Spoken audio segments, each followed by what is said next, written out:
She placed the ring on the table without a single tear. 300 people watched.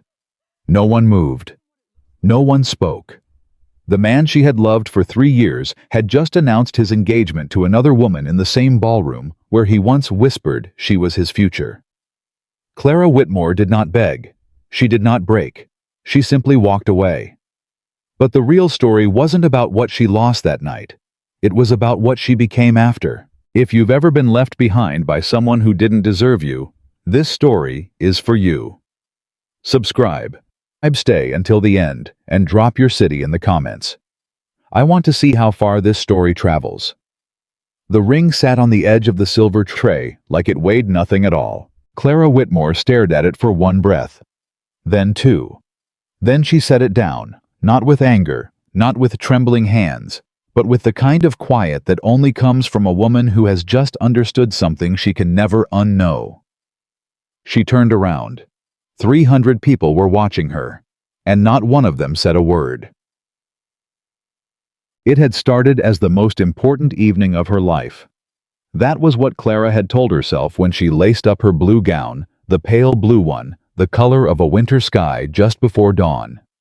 She had chosen it deliberately. Nathaniel Ashford had once taken her hand at a spring picnic and said, "Clara, you should wear that color forever. It makes you look like you belong to something beautiful." She had kept that dress for 2 years. Saved it. Mended the hem twice. Tonight she believed was the night it was meant to be worn. The Ashford estate sat at the top of Broad Creek Hill, its windows blazing with candlelight so bright the glow could be seen from the Richmond Road a full mile away. Every carriage in the county had been summoned. Every family name that mattered had sent its finest. Clara had arrived with her father, George Whitmore, who walked with a cane now and smelled faintly of the worry that had settled into him since last harvest. That terrible harvest. The one that took everything but the roof over their heads. "You look beautiful," her father had said, squeezing her hand as they mounted the front steps. "Don't," she had answered not unkindly. "Don't say things that make me nervous." He had chuckled low and dry. 3 years is a long time, Clara. Tonight it pays off. She had believed him. God help her, she had believed him. Inside the Ashford ballroom. The night moved, the way wealth always moves, slowly, deliberately, with the confidence of people who have never had to rush for anything. Women in silk pressed close to speak secrets they'd repeat tomorrow. Men with silver watch chains debated politics over glasses of imported Madeira wine. A string quartet played from the corner soft and elegant beneath a chandelier that threw gold light over everything it touched. Clara moved through it carefully. She was not poor. Not yet, not officially. The Whitmore name still carried weight. Her grandfather had built the largest tobacco warehouse in Henrico County. But that was her grandfather. Her father was a different story, and everybody in this room knew it, even if no one said it aloud. She felt their eyes follow her. Not with cruelty, not yet. With the particular curiosity of people watching a gamble they haven't placed a wager on. Will Ashford choose her, or won't he? Margaret Holt appeared at Clara's elbow, dark-eyed and quick, her fan flicking open with practiced elegance. "You're here," Margaret said. Not warmly, observationally. "I was invited," Clara replied. Everyone was invited. Margaret's fan moved in 3 slow arcs. But not everyone came expecting something. "I'm not expecting anything," Clara said evenly. "I'm here because Nathaniel asked me to be here." Nathaniel asks a great many people, a great many things. Margaret tilted her head. "Did you know the Pembertons arrived this afternoon, all 3 carriages? Father, Mother, and Elizabeth." Clara kept her face calm. "I didn't know that." "Their cotton holdings alone are worth more than the entire Whitmore estate at its peak." Margaret said it lightly, like she was discussing the weather. "I'm only telling you because I thought you should know, as a friend." "Thank you, Margaret," Clara said, "for your friendship." She walked away before Margaret could read anything in her eyes. She found Nathaniel near the fireplace at the far end of the room. He was exactly as she had memorized him, tall with the kind of broad shoulders that made a room feel safer. Dark hair pushed back from a face that had always struck her as honest. He had a laugh that came easily, and eyes that could make a woman feel like the only person in any given room. For 3 years, those eyes had been for her. Clara. He said her name quietly, stepped forward, took her hand and pressed it briefly. Not a kiss. Just pressure. You look well? She studied him. There was something different tonight. Something that moved behind his expression, like weather behind glass. Nathaniel, she said. Is there something I should know? He looked away first. That told her everything, but she refused to let herself understand it yet. Tonight is an important night for the family, he said. There are expectations. There have always been expectations, Clara interrupted gently. That's never stopped us before. Clara. He said her name again, and this time it sounded like an apology. My father and I have been in discussion for several months now. There are financial realities that... Nathaniel. Her voice was very quiet. Look at me. He looked at her. Whatever you're about to do, she said, do it quickly, please.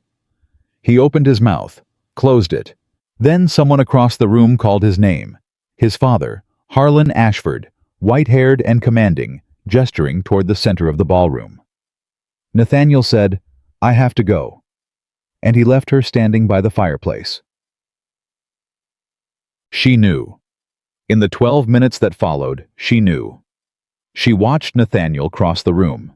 She watched him take his position at the center of the floor as the quartet faded. She watched his father raise a glass and begin speaking with the smooth authority of a man who has controlled rooms his entire life. Harlan Ashford spoke about legacy, about the responsibilities of great families, about the future of Virginia and the men and women who would shape it. He spoke for 4 minutes. Then Nathaniel stepped forward, and Clara felt something inside her chest go very, very still. It is my honor, Nathaniel said, his voice carrying clearly across the ballroom, to announce my engagement to Miss Elizabeth Pemberton of Charleston. A young woman appeared from the crowd, 22, fair-haired, dressed in the kind of pale gold that costs more than most people earn in a year. She smiled with perfect composure and took Nathaniel's arm. The room erupted. Applause. Laughter. Congratulations called across the crowd. 300 people celebrating. And Clara Whitmore standing absolutely still in a pale blue dress, holding a glass of wine she could no longer feel in her hand. She did not cry. She wanted to. God, she wanted to, but something in her refused to give this room that satisfaction. Margaret Holt found her within seconds. Of course she did. Oh, my dear, Margaret said, and she actually sounded sorry. Did he not tell you? He told me enough, Clara said. You should sit down. I look fine, Clara said. She looked for her father. Found him across the room, his face white as chalk cane gripping the floor, eyes moving from Nathaniel to Clara and back again with the expression of a man watching a building he'd loved burn slowly to the ground. Clara set her wine glass on the nearest table. She walked not fast, not slow toward Nathaniel. People parted for her. They always do for someone moving with that particular quality of stillness. Nathaniel saw her coming. She watched something flicker across his face, regret maybe, or relief that she wasn't weeping. Elizabeth Pemberton watched her with the composed curiosity of a woman who has already won and knows it. Clara stopped in front of Nathaniel. She reached into the small silk purse at her wrist. Withdrew the ring, the simple gold band with the pale stone he'd given her on a rainy Tuesday evening 2 Aprils ago, when he'd knelt in the mud of her father's garden and told her she was the only woman in the world he could imagine building a life with. She held it out to him. Nathaniel, she said, and her voice did not shake, not one syllable. I spent 3 years loving you well. I don't regret a single day of it, but I will not spend one more day being useful to you. Nathaniel said nothing. His jaw was tight. His eyes were not quite meeting hers. Take it, she said. He took the ring. The room had gone quiet enough that people 3 groups away had stopped mid-sentence to listen. Clara looked at him for one more moment, really looked the way you look at something you are choosing to let go of. And then she said simply, clearly for the entire room to hear, Thank you, Nathaniel. Tonight you showed me the difference between being loved and being chosen for your usefulness. I hope she makes you very happy. I hope someday that matters to you." She turned. She walked through the crowd, which parted now not from politeness, but from something that looked a great deal like awe. She retrieved her shawl from the entrance hall. She walked out the front door. And the moment she stepped into the night air, dark and warm, alive with the sound of crickets and the distant smell of honeysuckle, she pressed one hand flat against the stone wall of the Ashford estate and let herself shake. Just once. Just for a moment. Then she straightened her back, drew her shawl around her shoulders, and walked down the drive toward the road. She had gone perhaps a quarter mile when she heard boots on gravel behind her. She turned, half expecting Nathaniel, and found a stranger.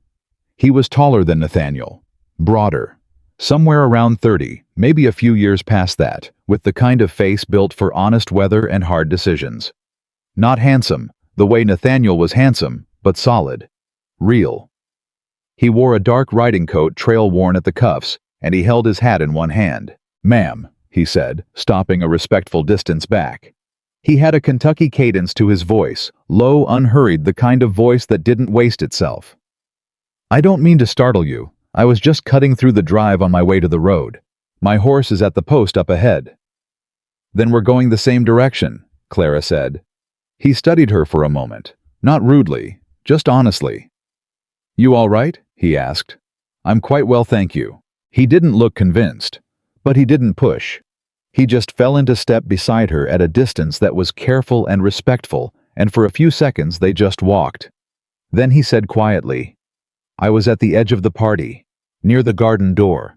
I heard what you said to him in there." Clara kept her eyes on the road ahead. "I imagine most of Richmond will have heard it by morning." "Probably so." A pause. "For what it's worth, you said it well." "Thank you." Another silence. Warm night air moving between them. "William Carter," he said. "I'm from Henderson County, Kentucky. I was in Richmond on land business. I didn't know the Ashfords personally. I was invited through a mutual acquaintance. I probably shouldn't have come." He said it with a dry self-awareness that surprised her into almost smiling. "Clara Whitmore," she said. "Richmond. I probably should have left an hour earlier." That made him exhale, not quite a laugh, but close. They reached the post where his horse was tied, a dark bay, large and calm, who turned its head at Carter's approach like it recognized someone trustworthy. Carter untied the reins. Then he reached into his saddlebag and drew out a wool coat worn soft with use. "It gets cold on the road after dark," he said, holding it out. "Even in summer." "I'm not going far," Clara said. "Just to the road. My father will follow with the carriage." "I know," Carter said, "but take it anyway." She looked at him. There was nothing in his face that asked for anything. No performance, no pity. Just a person offering a coat to another person standing in the dark. She took it. It was heavy and warm and smelled like cedar and wood smoke. "You can send it back to Henderson County when you're finished with it," he said, his voice carrying that same dry, almost humor. "Or don't. I have others." Clara pulled it around her shoulders. For one moment, she felt something dangerously close to the urge to cry. Not about Nathaniel, not anymore, but about the simple, uncomplicated kindness of a stranger offering warmth without conditions. "Mr. Carter," she said, "can I ask you something?" "You can ask me anything, ma'am." "Do you believe people can change, start over, build something entirely new from what's been broken?" Howe was quiet for a moment. Not the quiet of a man who didn't have an answer. The quiet of a man who was giving the question its due. "I reckon," he said at last, "that the people who start over successfully aren't the ones who pretend the wreckage didn't happen. They're the ones who learn to build with what's left." Clara looked at him for a long moment. "That's either very wise or very simple," she said. "In my experience," Carter replied, "the wisest things usually are." Headlights flickered at the far end of the drive. Her father's carriage lantern, she recognized the pattern. "That's my father," she said. She began to unwrap the coat. He held up one hand. "Keep it tonight," he said. "Return it when you don't need it anymore." He swung up into the saddle, settled his hat back on his head, and looked down at her. "Miss Whitmore, I hope tomorrow is better than tonight." "Mr. Carter," she replied, "tonight couldn't be much worse, so the odds are in my favor." That almost laugh again, and this time it was real. He tipped his hat once, turned the bay horse south, and rode away into the dark. Her father's carriage pulled up. George Whitmore descended before it had fully stopped cane, and all his face still carrying that stunned gray quality. "Clara." "I'm fine, Papa." "He never told me. I swear to you I didn't know he was planning, Papa." She took his arm, gently. "It's done. We'll fight it. Your mother's family still has connections in the county, and if I speak to Judge—" "No," she said firmly. "Clara, no." She looked at him, really looked past the embarrassment and the helplessness to the man underneath, the man who had loved her with everything he had, even when everything he had kept getting smaller. "Listen to me. We're not going to fight. We're not going to appeal. We're not going to chase after a man who chose someone else." George Whitmore's hands trembled slightly on his cane. "What are we going to do then?" he asked, his voice very small. Clara took a slow breath. Around her shoulders, she wore the coat of a man she'd only just met. Heavy and warm, smelling of cedar and wood smoke, and somehow that felt like a sign. Not a promise, not a rescue. Just a reminder that kindness existed outside of parlors and ballrooms and all the careful arrangements of Virginia society. "We're going to go home," she said. "And tomorrow morning we're going to figure out what we actually have. Not what we lost. What we have." She guided her father toward the carriage. "And then?" he asked. "And then," Clara said, "I'm going to build something with it."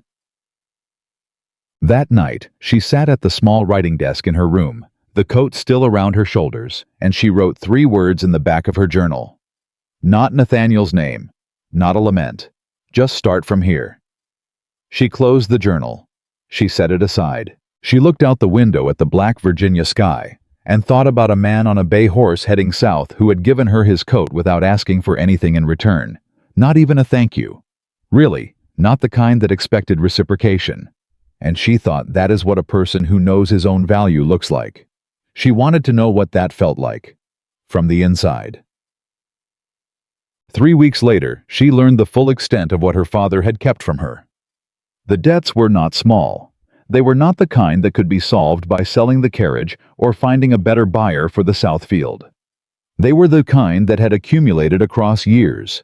Bad seasons, worse decisions, pride that had kept George Whitmore from asking for help, until asking for help was no longer an option. The warehouse, her grandfather's warehouse, the one she had grown up visiting on Saturdays to watch men load barrels and feel like she was standing at the center of something important, was already in negotiation. Not her father's negotiation. The creditors. She found this out from the family's attorney, a dry-voiced man named Eustace Pratt, who had the manner of someone who delivered bad news so regularly that he'd forgotten it was bad. "The primary holdings will likely be liquidated within 60 days, Pratt said, arranging papers on his desk. "There may be a remainder depending on the outcome of the Broad Creek parcel sale, but I would not recommend planning around it." Clara sat very straight in the chair across from him. "What would you recommend?" she asked. Pratt looked at her over his spectacles with the kind of expression that men of his generation wore when speaking to a woman about money, not unkind exactly, but clearly expecting her to be receiving information rather than asking for options. "I would recommend," he said carefully, "that you speak with family, relatives who might be in a position to offer accommodation." "We have no relatives in a position to offer accommodation," Clara said. "What else?" He blinked. "Miss Whitmore, Mr. Pratt, I understand what you're saying. I'm asking you what else." He was quiet for a moment, recalibrating. "There is also," he said slowly, "the matter of a letter that arrived for your father last week. It was forwarded to my office when he was indisposed." He shuffled papers, found one, slid it across the desk. Clara picked it up. It was from Henderson County, Kentucky. "Dear Mr. Whitmore, we have not been formally introduced, but I had the occasion to meet your daughter briefly in Richmond this past month, and I understand you may be navigating some changes in your circumstances. I am in need of someone to oversee the running of a small community school on my land. It is modest work, but it is honest, and the pay is fair, and the position comes with adequate board. If Miss Whitmore would consider it, I would be glad to receive a reply. W. Carter's Landing, Henderson County. Clara read it twice. Then she set it down carefully, as if it were something fragile. "Do you know this man?" Pratt asked. "I met him once," Clara said, "for approximately 15 minutes. And yet he writes to your father. And yet he writes to my father." Clara agreed. She thought about the coat. The bay horse disappearing south into the dark. Build with what's left. "Mr. Pratt," she said, "I'll need to discuss this with my father, but I believe we may have a direction." She picked up the letter. She folded it with great care. She put it in her coat pocket, her own coat this time. And she walked out into the bright Virginia summer morning with the feeling tentative, fragile, but unmistakably present of something that was not quite hope yet, but was perhaps the beginning of the conditions necessary for hope. Her father fought her on it. "Kentucky," he said, like she'd suggested the moon. "Clara, I will not send my daughter to Kentucky." "You're not sending me," she said. "I'm going." "You don't know this man. You don't know anything about this." "I know he wrote a letter when he didn't have to. I know he offered work instead of charity. And I know," she said, meeting her father's eyes steadily, "that everything I knew here has either burned or been sold. So." George Whitmore sat heavily in his chair. The sitting room around them was beginning to look hollowed out, the good silver already gone. Several paintings absent from the walls, the carpet rolled to the side for inventory. "You were going to be the mistress of the Ashford estate," he said quietly. I know what you thought, Papa." Clara crossed the room and sat beside him. She took his hand, old and papery, now the hands of a man who'd worked hard and lost much of what he'd worked for. "But I think maybe we were both so busy planning for that future that we forgot to make sure we had the foundations for any future." He was quiet. "I'll be careful," she said. "I will write every week. And I'm not going forever. I'm going to learn something. I'm going to build something. With a schoolhouse in Kentucky. With whatever I have," she said. "Starting there." George Whitmore looked at his daughter for a long time. Then he said in a voice very different from the one he usually used, quieter, older, more honest, "Your mother would have liked this version of you." Clara's throat tightened. She did not cry. "Tell me the same thing in a year," she said, "when I've earned it." She wrote back to William Carter. The letter was short. "Mr. Carter, I accept your offer. I will arrive in Henderson County within the month, depending on travel arrangements. I am capable of basic accounting, correspondence, farm management, and I have been teaching reading to the children of our household staff for several years. I hope these skills are useful to you. I should also mention, I still have your coat. I will return it in person. Clara Whitmore." She posted it the same afternoon. Then she began to pack. Not much of what she owned was hers anymore, truly. The blue dress, she folded it carefully and left it on the bed. She didn't take it. Not because she was angry at it, but because the person who had worn it to the Ashford estate that night was gone now, and it seemed wrong to carry her along. She took practical things. Dark wool, good boots, her journal, the small box of her mother's letters, a book on land management she'd borrowed from her father's study years ago and never returned. She took Carter's coat. She did not look at Nathaniel Ashford's house as her carriage rolled past it on the road south. Not because she couldn't stand the sight of it, but because she found, somewhat to her own surprise, that she genuinely had no interest in looking backward. Whatever was ahead of her, it was in that direction, and she was going to it. The carriage rolled south through Virginia in the last heat of summer, through red clay roads and fields heavy with tobacco and the smell of cut grass, and Clara Whitmore sat by the window and watched the world move and felt for the first time in 3 years entirely and completely like herself. She didn't know what was waiting in Kentucky. She didn't know the man who had written her a letter without being asked to. She didn't know what she was capable of building, or how long it would take, or what it would cost. But she knew this. She had placed a ring on a silver tray.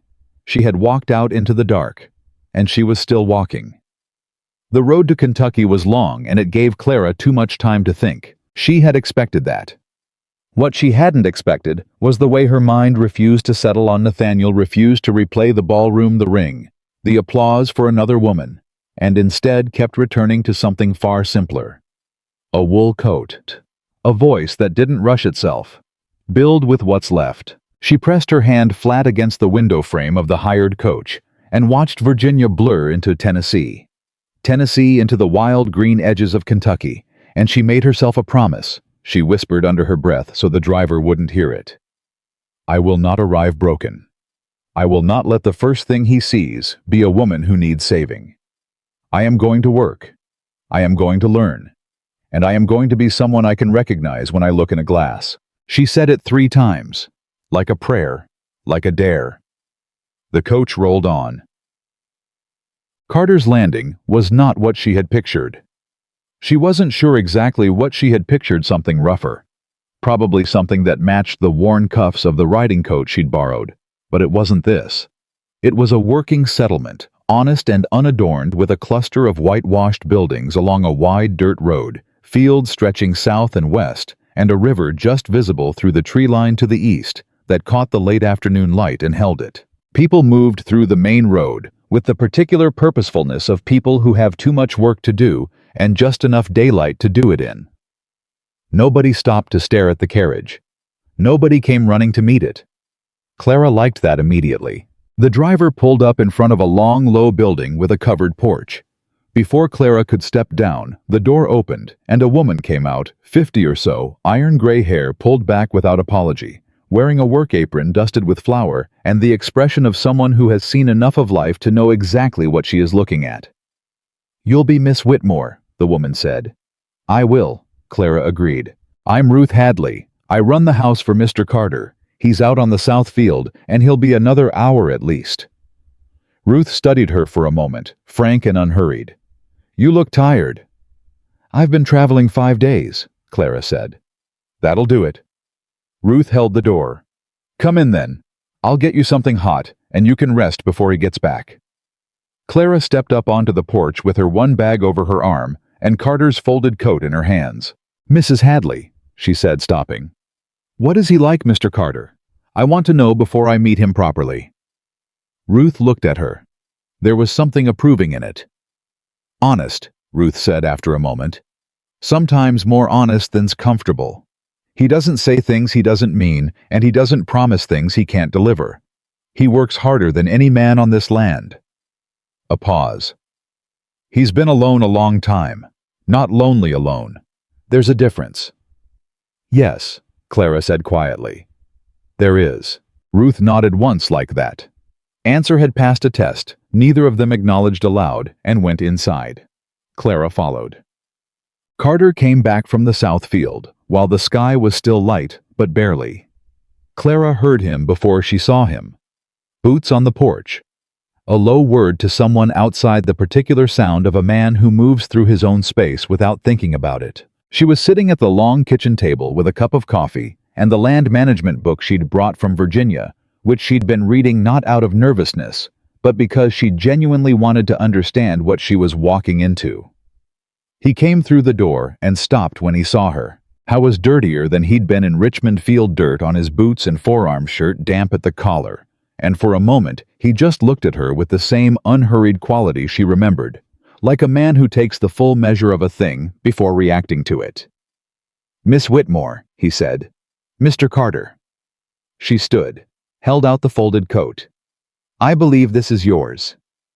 He took it, looked down at it for a moment with something that might have been amusement. I didn't actually expect you to bring it, he said. I told you I would. You did.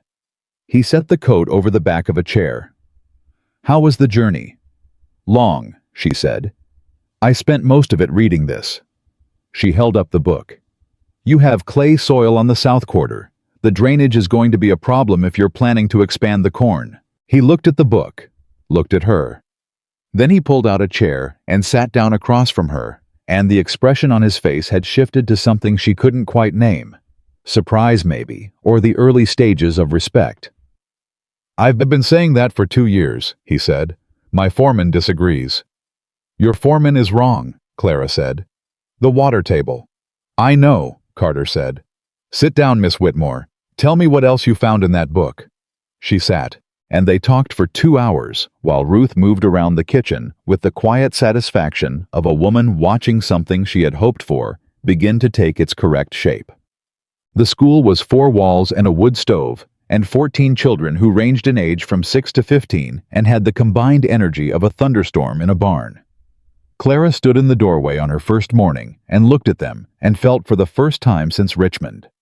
Something that was not grief and not determination, but something warmer and more complicated, something that felt almost like joy.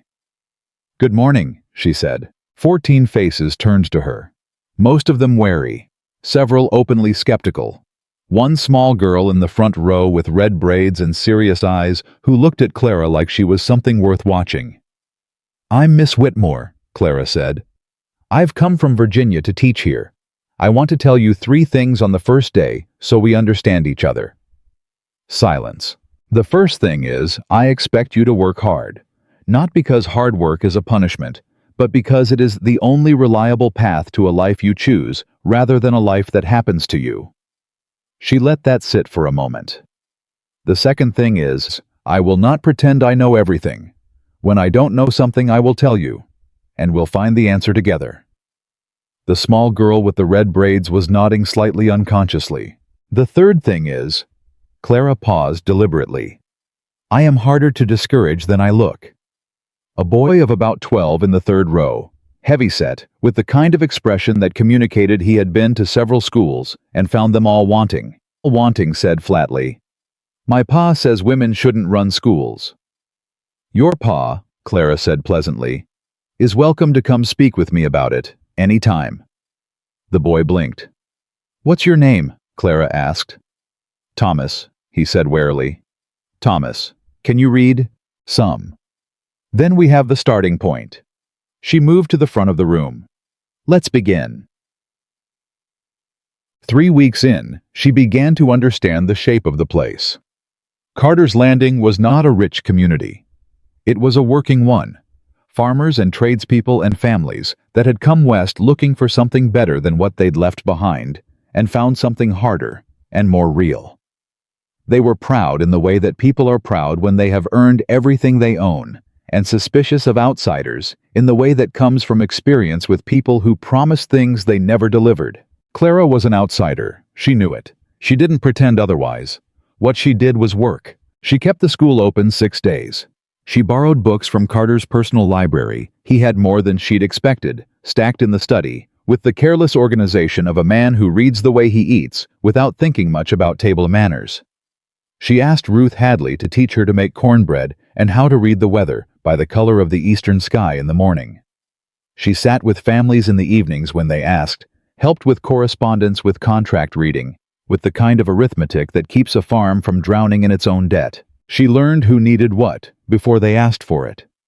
It was, she realized one Tuesday morning while helping a woman named Mary Tanner draft a letter to her sister in Ohio. The thing she had always been good at, the thing she had spent 3 years doing quietly in Virginia, managing the edges of her father's household, keeping the accounts that her father's pride wouldn't let him admit needed keeping. She had been doing this her whole life. She just hadn't been given credit for it. Carter noticed. He didn't say so directly, that was not she was learning his way, but she would find extra candles in the schoolroom without asking. A sturdier chair appeared at her desk. When she mentioned that 2 of the younger children were struggling because they came in hungry.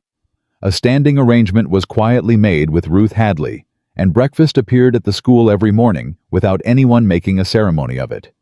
She noticed.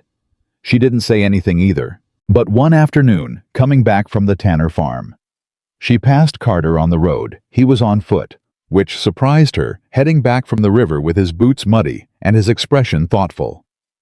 "Mr. Carter," she said. "Miss Whitmore." He fell into step beside her naturally the way he'd done on the drive at Richmond. "How's Mary Tanner?" "Better. Her sister is coming from Ohio in the spring, She needed help writing the letter. "You've been doing a lot of that," he said. "Correspondence, accounts. It's more than the school." "The school is part of the community," Clara said. "You can't separate them." He looked at her sidelong. "No," he said slowly. "Reckon you can't." A silence that was not uncomfortable. Then Carter said, "The Tanner farm is in trouble. More trouble than Mary knows. Harmon Tanner borrowed against the land 2 years ago, and the note comes due in the fall. I've been trying to figure out how to—" He stopped. "Never mind." "How much is the note?" Clara asked. "That's not your—" "How much, Mr. Carter?" he told her. She was quiet for a moment, doing the arithmetic in her head, the way her father had taught her to do it quickly without paper, without showing the work, until the answer was clean. "If the Southfield goes in corn this year, instead of tobacco," she said. "And if the Tanner land does the same, you could split the cost of the mill contract, reduce the overhead, and the margin would cover the note with enough left to clear the equipment debt by December." Carter stopped walking. She stopped too, turned to look at him. He was staring at her with an expression that was not quite surprise. It was past surprise into something more like recognition. The way you look when someone says out loud the thing you've been trying to formulate for weeks and couldn't quite reach. "I've been circling that answer for 3 months, he said. "You were starting from the wrong column," Clara said. "You were looking at the debt first. Start with the yield. The debt follows the yield." I was quiet. Then he said, "Miss Whitmore, would you be willing to sit with me and my foreman tomorrow morning?"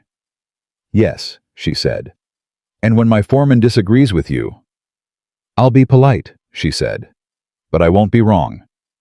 For the first time since she'd arrived, William Carter laughed. Not the almost laugh from Richmond. A real one, low and full and genuine, the laugh of a man who has been handed something he didn't know he was waiting for. Clara smiled. It surprised her, not the smile, but the ease of it. The way it arrived without effort. She kept walking. He walked beside her. And for a long moment, neither of them needed to say anything at all. The letter from Nathaniel arrived on a Thursday morning 6 weeks after she'd left Virginia.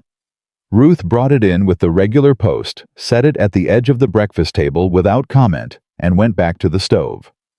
Clara looked at the handwriting, that precise, educated slope she had spent 3 years reading across dinner tables and garden walls, and felt something move through her chest that she didn't quite know how to name. Not love. She was past that, she thought. She was almost certain of that. Not anger either. She had used that up on the road south. Something more like recognition. Of course. Of course he writes now. She opened it. It was 3 pages. She read them twice. Nathaniel wrote that he had been wrong. He wrote that he had realized it quickly. Too quickly, he said, for him to pretend it was wisdom and not just desperation. He wrote that the engagement to Elizabeth was proceeding, but that he could not stop thinking about the night in the ballroom, about what Clara had said, about the way she had looked at him before she turned away. He wrote, "I know I do not deserve to ask you anything, but I am asking Clara. Come home. I will find a way to manage the financial situation. I will speak to my father. You have always been the person I should have chosen."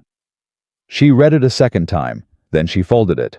She sat with it for the moment in the quiet of Ruth's kitchen, with the smell of cornbread in the air and the sound of the children arriving at the school across the road. She could hear Thomas arguing with someone about something, the way he argued about everything, loudly and with great conviction. She thought about what it would have meant to receive this letter 2 months ago. She thought about who she had been 2 months ago, standing in a blue dress in a Virginia ballroom, believing her entire future was contained in a man's decision about her worth. She thought about the corn yield and the drainage problem on the south field, and Mary Tanner's face when the letter to her sister was finished.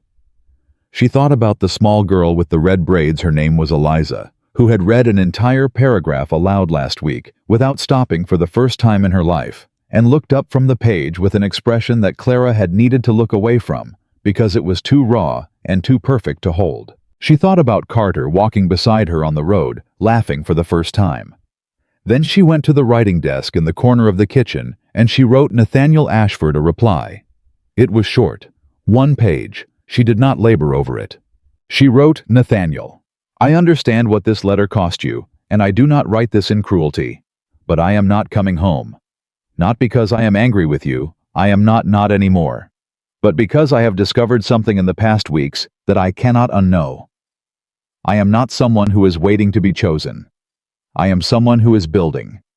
I wish you well with everything I have left to give that feeling. But that feeling is all it can be now. Do not write again. Clara. She sealed it. She walked it to the post herself. And coming back down the main road of Carter's Landing, with the Kentucky morning opening up around her, she realized that her hands were not shaking. Her chest was not tight. She felt nothing like loss. She felt, in fact, like someone who has just set down a weight they'd carried so long, they'd stopped noticing it was there. Thomas came to her after school that Friday and stood in the doorway of the empty classroom with his hands in his pockets and the particular expression of a 12-year-old boy who wants to ask something and is annoyed at himself for wanting to. "Thomas," she said without looking up from the papers she was marking. "Whatever you want to say it." "My pa came in last night," he said. "He was wrong." She looked up. Thomas was staring at the floor. "About women running schools," he said. "He said he talked to some of the other families, and he said you helped Mrs. Tanner with something about the farm, and he said—" A pause. "He said you might know more than he thought." Clara set down her pen. "What do you think?" she asked. Thomas looked up. There was something very honest in his face when he wasn't using it for bluster. "I think," he said, "that you're the best teacher I've had, and I've had 4. Clara held his gaze steadily. "Thomas," she said. "Thank you. That means more than you know." He nodded quickly, embarrassed by his own sincerity, and disappeared out the door. She listened to his boots on the road outside. Then she smiled at the empty classroom alone, and let herself feel it fully. The real trouble started on a Monday, the way real trouble always seems to. A man named Gerald Holt rode into Carter's Landing from the east. Not Margaret Holt's kin, or at least Clara hadn't determined a connection yet with 2 men behind him, and the manner of someone who knows his papers are in order and wants you to know it too. I went to Carter's house first. Clara was at the school when it happened, but Ruth told her about it that evening in the kitchen, with the particular conciseness of a woman who doesn't dramatize because she doesn't need to. "He represents the Western Land Trust," Ruth said. "Out of Philadelphia. They've been buying up land across 4 counties. They want this one." "Carter's land," Clara said. "All of it. The settlement, the farms attached to it, the river access." Ruth set a bowl in front of Clara with more force than was necessary. "They made an offer. Mr. Carter said no." "What did Holt say to that?" Ruth was quiet for a moment. "He said," Ruth told her carefully, "offers have a way of expiring, Mr. Carter. And land that's burdened with debt has a way of becoming available whether the owner intends it to or not." Clara stared at her. "How much debt does Carter carry?" she asked. Ruth looked at her in a way that said she was asking the right question and about to get an answer she wouldn't like. "Enough," Ruth said. "He expanded the settlement 3 years ago. Built the mill, the schoolhouse, the road to the river. All of it borrowed against the land." "How much time does he have?" "The notes come due in 18 months. Clara set down her spoon. 18 months.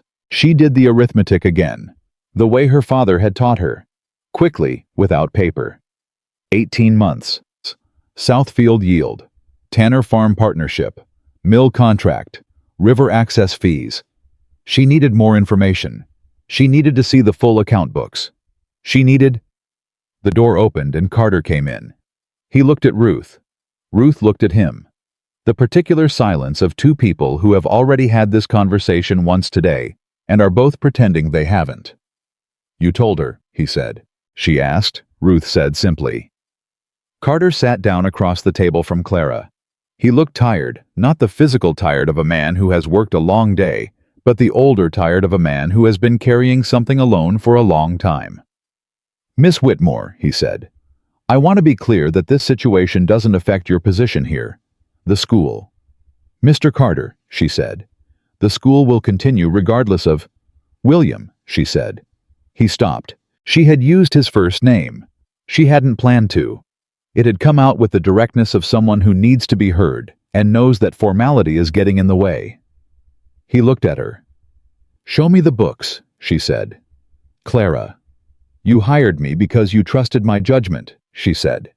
"You sat with me and your foreman for 3 hours last week, and you changed the Southfield plan because I was right about the yield.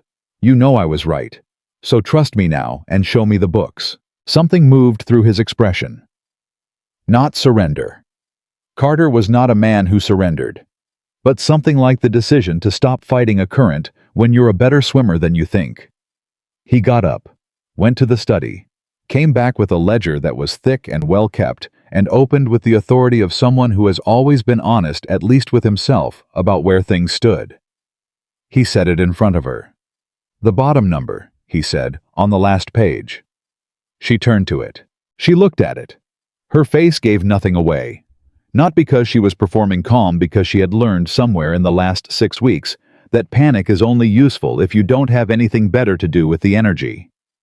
"All right," she said. "All right," he repeated, like it wasn't enough of a response. "I need 2 days," Clara said. "I need to go through this fully, and I need to speak with the Tanners and the Flemings and whoever manages the mill contract. And then I'll tell you what I think. And if what you think isn't enough." Clara looked at him across the ledger. "Then we'll think of something else," she said. Carter studied her for a long moment.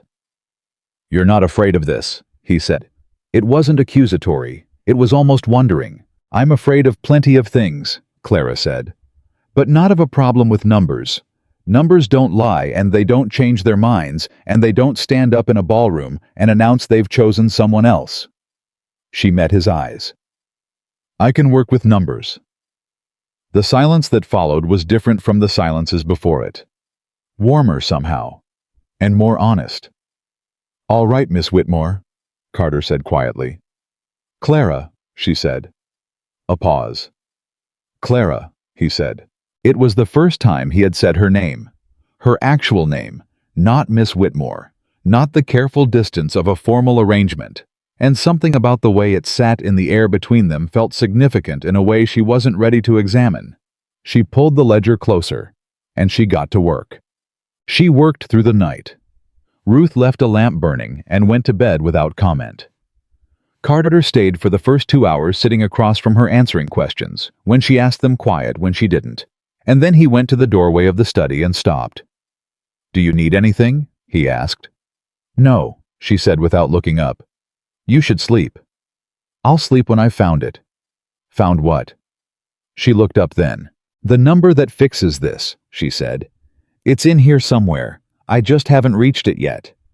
He looked at her for a long moment, and then he said something she wasn't expecting. "I don't know many people," he said, "who walk into someone else's problem and look for the way out instead of the way clear." She didn't understand him for a moment. "Most people," he said, "when they hear there's a problem, they look for the exit. You sat down and started reading." Clara looked at him. "Where else would I look?" she said. He nodded once, like she'd confirmed something. "Good night, Clara," he said. "Good night, William," she said. He went.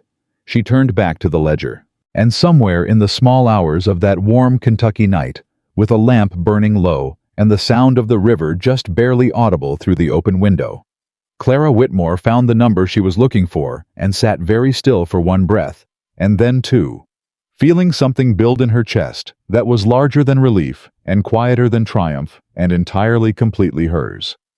She had been useful before. She had been useful to her father, useful to Nathaniel's idea of her, useful in the careful, decorative way that women of her station were supposed to be useful.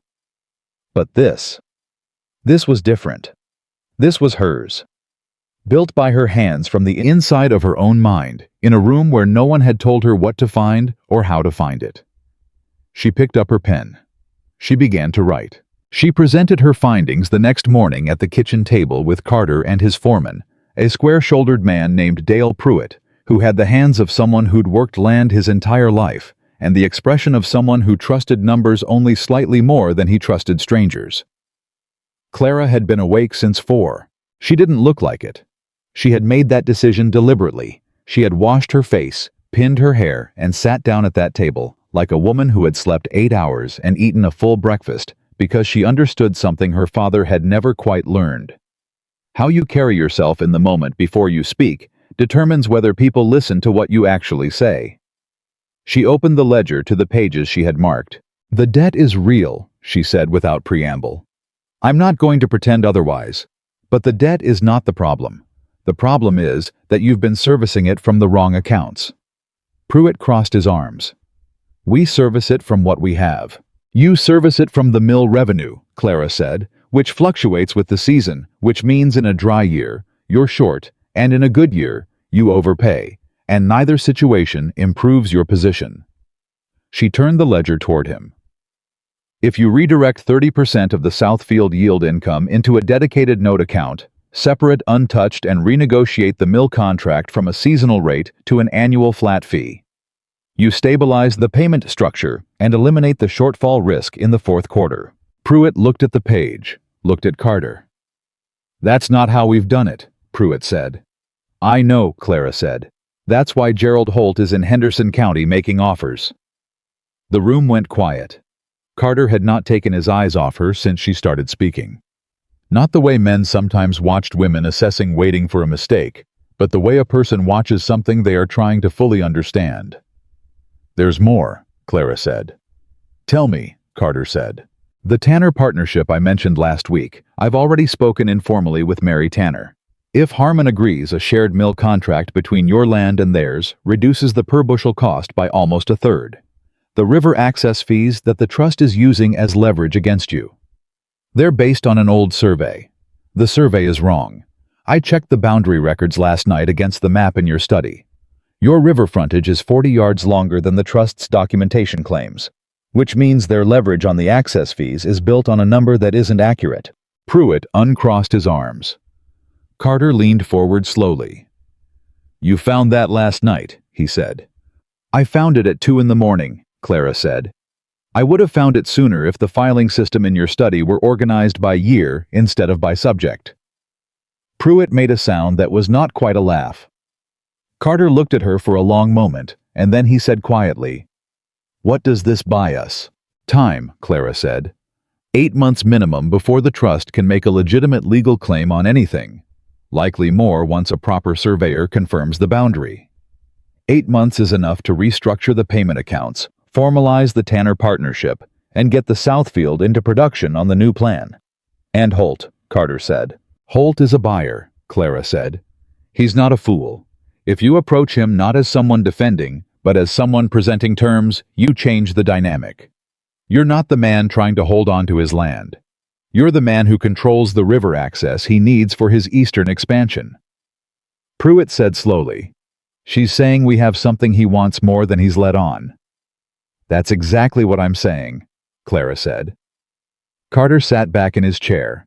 The kitchen was very still. Then Pruitt said, "Mr. Carter, I've been managing this land for 11 years. He paused. "She's right about the survey. I've thought something was wrong with those numbers for 2 years and never chased it down." He looked at Clara with the frank respect of a man who has no patience for pretense, and therefore none for false modesty either. "Ma'am, I apologize for last week." "Last week," Clara said. "In the field meeting. I was short with you. You were skeptical," Clara said. "That's different. Skepticism I can work with." Pruitt nodded once firmly, like a deal had been made. Carter was still watching her. "Clara," he said, "how long will it take you to put this in writing? Formal enough to take to the county office." "I already did," she said. She slid 3 pages across the table, neat and clean, and written in the small hours of the morning by a woman who had stopped waiting for permission to be useful and started simply being it. "I assumed you'd want to move quickly." Carter picked up the pages. He read them. He read them a second time. Then he set them down and looked at her with an expression she hadn't seen on his face before, open, almost vulnerable, like something had been removed that he'd been wearing so long he'd forgotten it was there. "Thank you," he said, simply, like the words were the full size of what he meant. Clara met his eyes. "Don't thank me yet," she said.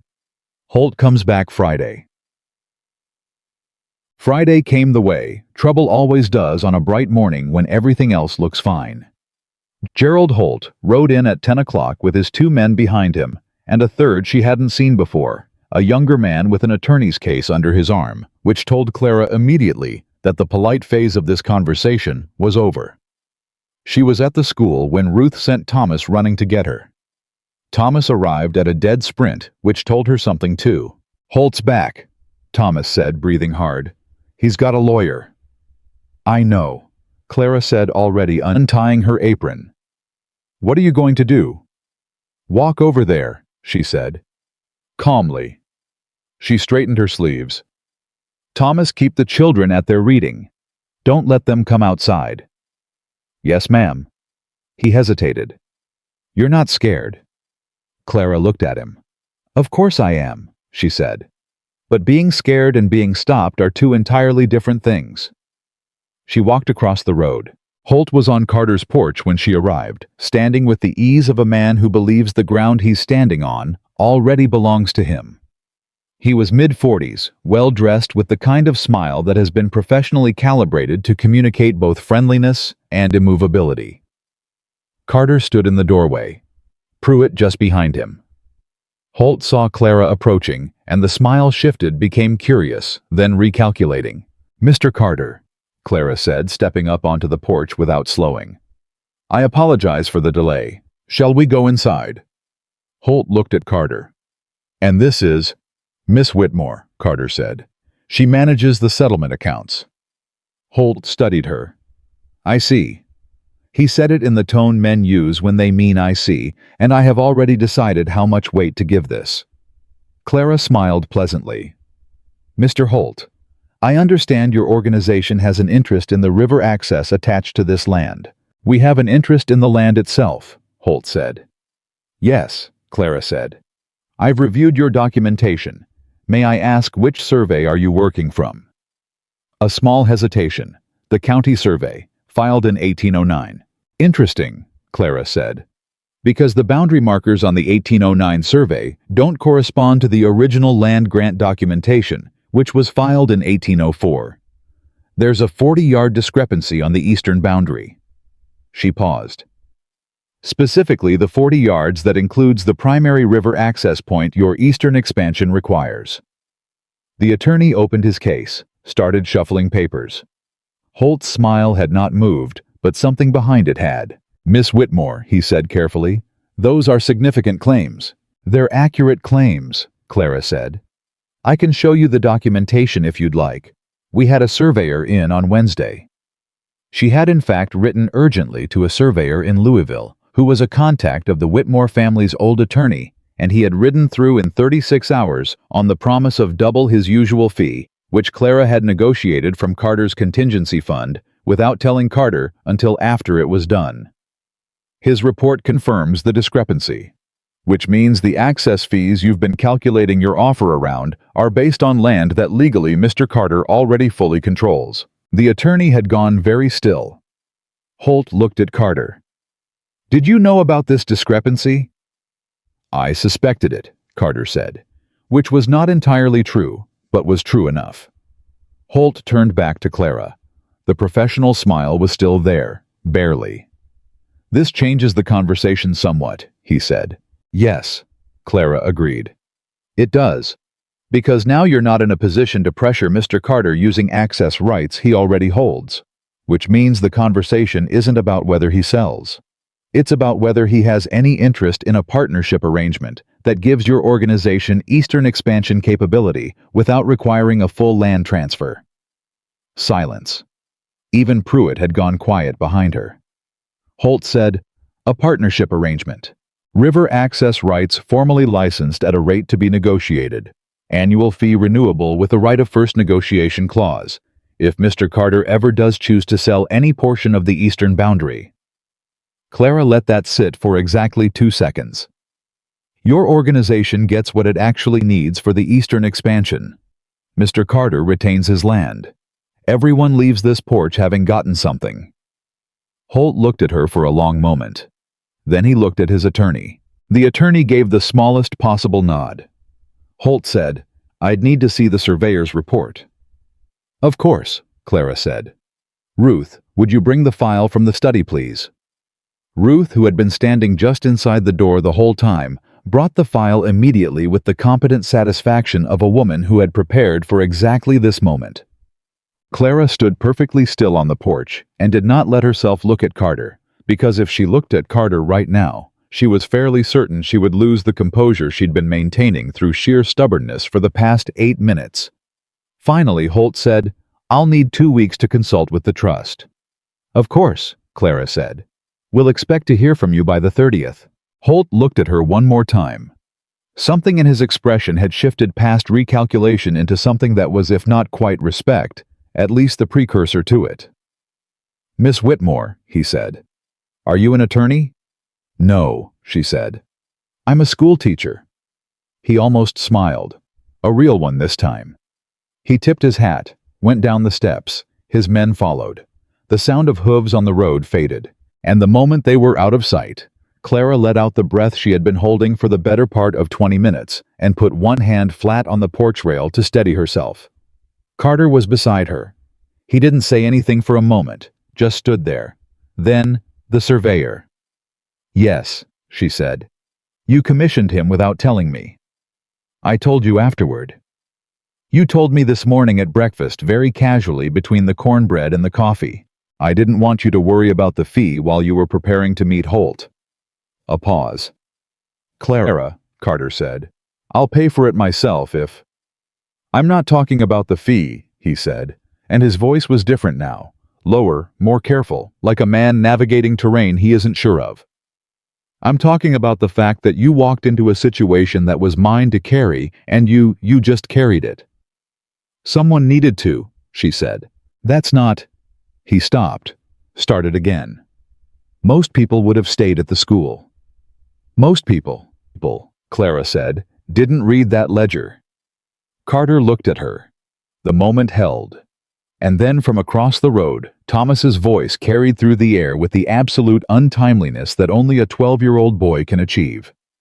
"Miss Whitmore Eliza says she finished the reading assignment and wants to know what's next."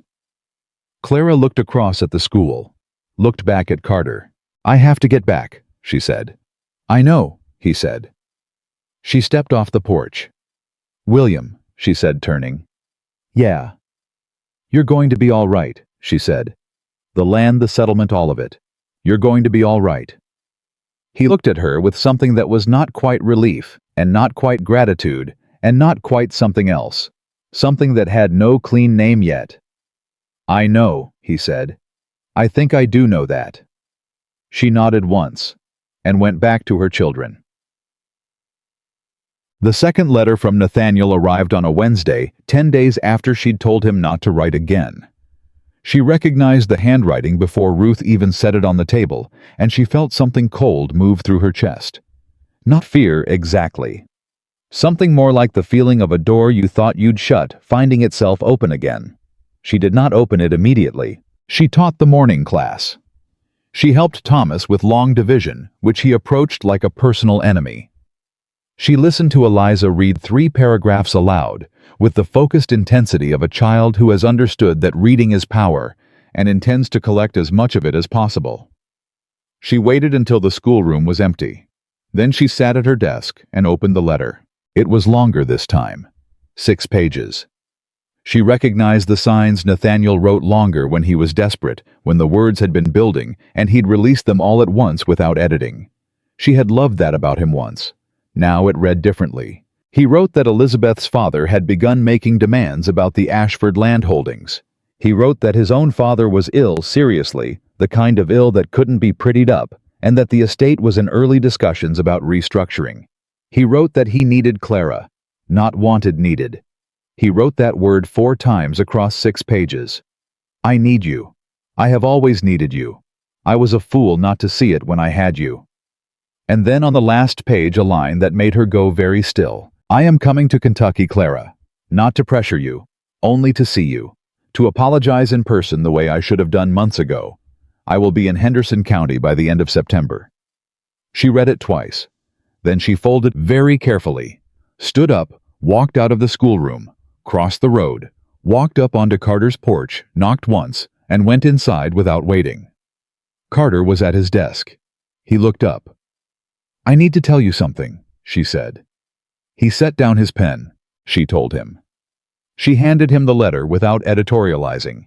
Let him read it himself, watched his face while he did. Carter's face was not easy to read at the best of times. He didn't leak emotion the way some people did, but she knew him well enough now to see the small shifts, the slight tightening at the jaw, the stillness that meant he was thinking faster than he was showing. He set the letter on the desk. "He's coming here," Carter said. "Yes." "Do you want him to?" "No," she said without hesitation. Carter was quiet. "I'm not asking you to handle it," Clara said quickly. "I'm telling you because you should know, because it's your land, and it affects your settlement, and I don't keep information from people who trust me." "That's not why you're telling me," Carter said. She stopped. He wasn't looking at her accusingly. He was looking at her the way he always looked at things, straight, without flinching away from what he actually saw. "No," she admitted. "It's not only why." "Why else?" he asked, and his voice was very quiet and very careful, and nothing about it was casual. Clara looked at him across the desk. "Because you're the person I wanted to tell," she said. "Because when something happens now, good or bad, you're the person I think of first. And I thought you should know that too." The room was very quiet. Outside, a horse moved in the paddock. Somewhere far off, a crow called twice. Carter stood up from the desk.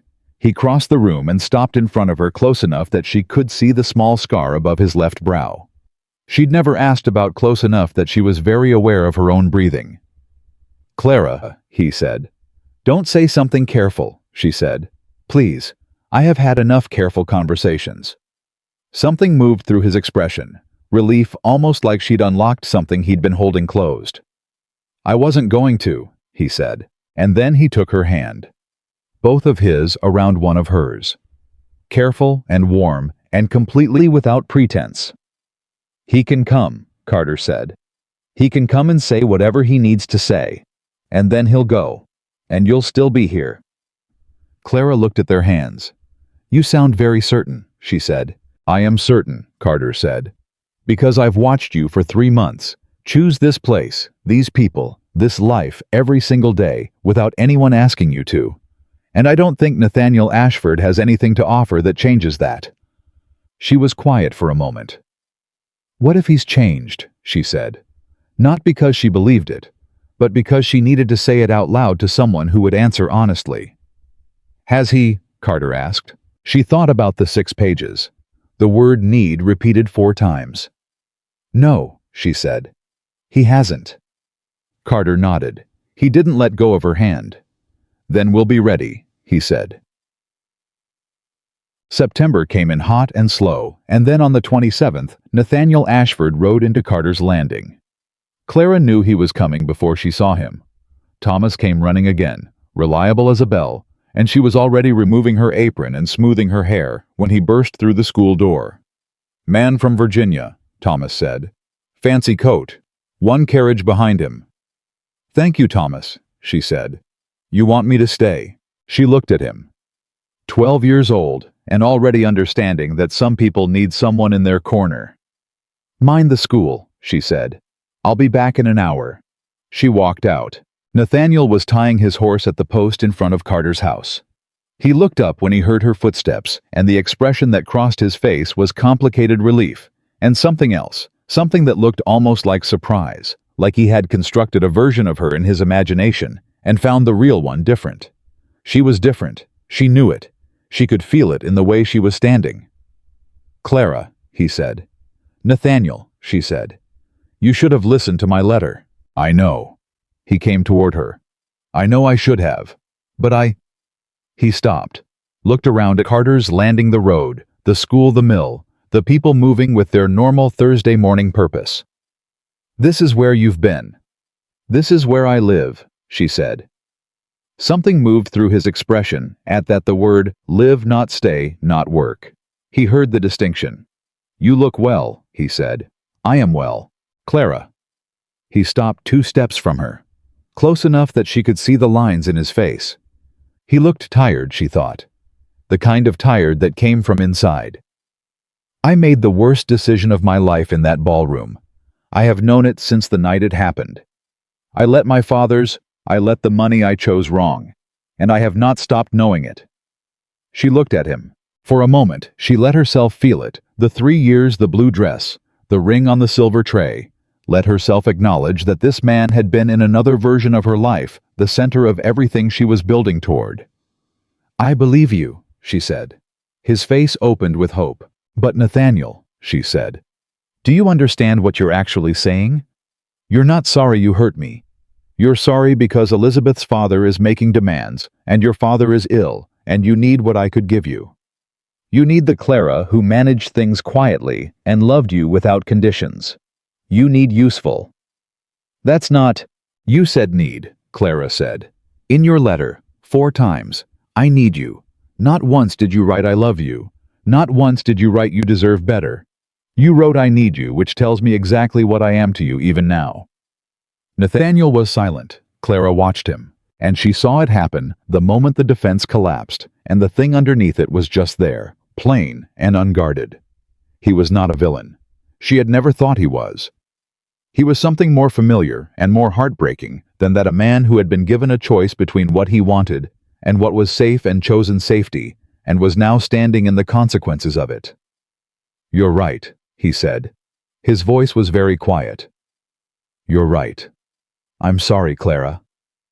"I know," she said. "Is there—" He stopped. "Is there anything I can do?" She looked at him for a long moment, and then she said something she hadn't planned to say, something that arrived with the strange, clean clarity of a truth that's been waiting. "Yes," she said. "You can go home. You can treat Elizabeth Pemberton like a person and not a financial instrument. And you can stop writing to me." She paused. "That's how you make it right, Nathaniel. Not by coming back to me. By becoming someone who doesn't repeat the same mistake." He looked at her. His eyes were wet. She had not seen him cry in 3 years. She felt compassion for him. Actual, uncomplicated compassion, not love, not anger. Just the feeling you have for someone who is suffering from their own choices, and finally understanding the weight of them. "Take care of yourself," she said. "I mean it." She turned. She walked back toward the school. She did not run. She did not look back. She did not let herself feel triumphant, because this wasn't triumph. It was just the closing of a door that should have been closed long ago. She was 10 feet from the school when she heard boots behind her. Not Nathaniel's. These were heavier, more familiar, and then Carter was beside her, falling into step the way he always did, natural as breathing. "How long were you watching?" "Watching," she said. "Long enough," he said. "You could have come out. You didn't need me to." She walked for a moment. "No," she said. "I didn't." "I know." A pause. "You all right?" She considered the question honestly. "Yes," she said. "Actually, yes." They reached the school door. Inside, she could hear Thomas explaining something to the class in the overly confident tone of a boy who has been left in charge for exactly 1 minute too long. Carter stopped beside her at the door. "Clara," he said. "I know," she said before he could continue. He was quiet for a moment. "What do you know?" he asked. She looked at him directly, without the careful sideways quality of the past 3 months, without the professional distance of school teacher and landowner. Just her and him in the Kentucky morning, with the sound of children inside, and a man from Virginia riding away on the road behind them. "I know what you were going to say," she said. "And I know that I would have said yes." Carter looked at her. And for the first time since she'd known him, William Carter had nothing to say. His hand found hers at her side. He didn't hold it dramatically, just placed his hand over hers the way he'd given her the coat in the Richmond dark, without performance, without asking for anything in return. Just warmth. Just presence.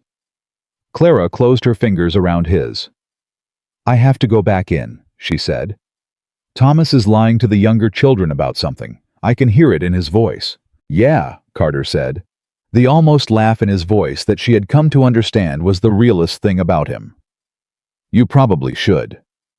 She opened the door.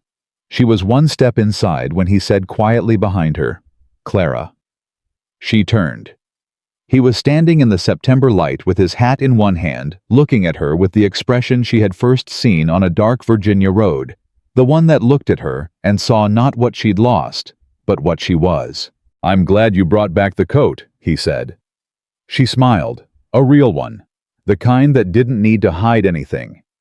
"So am I," she said, and she went inside, back to her children, back to her work, back to the life she had built from the inside out, and somewhere behind her on a Kentucky road, Nathaniel Ashford's carriage rolled east back toward Virginia, back toward the consequences of choices made in ballrooms, and the distance between where Clara Whitmore had been and where she was now felt in that moment like the exact length of a life finally begun. The week after Nathaniel left, Clara slept better than she had in months. She didn't analyze it. She just noticed it waking each morning with a clarity that felt unfamiliar at first, like a room with the windows finally opened.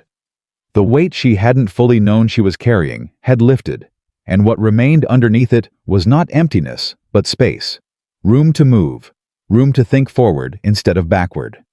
Carter's Landing moved forward with her. Holt's organization sent word on the 30th as Clara had specified.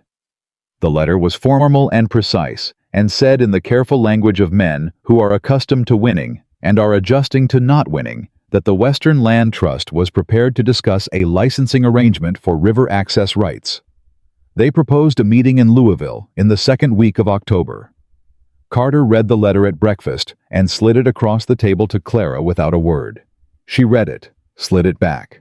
"They're sending their Eastern director," she said. "Not Holt." "I noticed that," Carter said. "It means they took the boundary survey seriously. Holt doesn't have authority to negotiate a new structure. They had to go above him. Which means we have more leverage than we thought. Which means," Clara said, "that you should go to Louisville prepared to walk away." Carter looked at her over his coffee. "And if they don't move, they'll move," she said. "They need that river access more than they've admitted. If they didn't, they wouldn't be sending the Eastern director."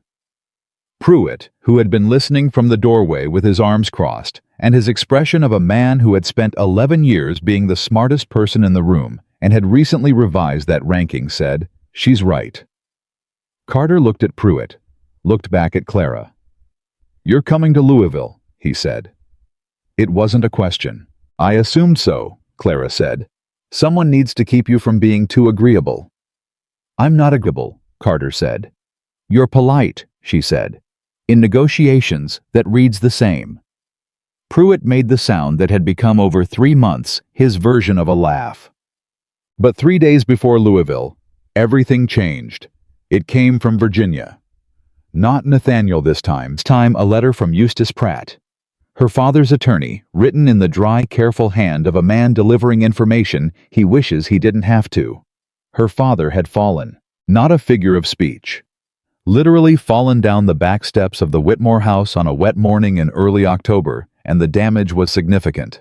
Hip, possibly worse. He was bedridden. The household was being managed by a neighbor woman, a Mrs. Carlyle, who was kind but had her own family and couldn't stay indefinitely. There was a second paragraph that Pratt had written, and then she could see almost crossed out before deciding she needed to know it. The remaining Whitmore assets, the house, the last parcel of land, were in active proceedings. A creditor had filed. The timeline for resolution was 60 days, possibly less. Clara read the letter twice. Then she set it on the table and sat very still for a moment, in the way that she'd learned to sit when something large arrived, and she needed to let it fully land before she decided what to do with it. Her father was alone and hurt in a house that was being taken from him. She was 6 days' travel away. She had a meeting in Louisville in 3 days that could determine the future of Carter's Landing and everyone in it. She thought about the cornbread smell in Ruth's kitchen. She thought about Eliza reading her first full paragraph.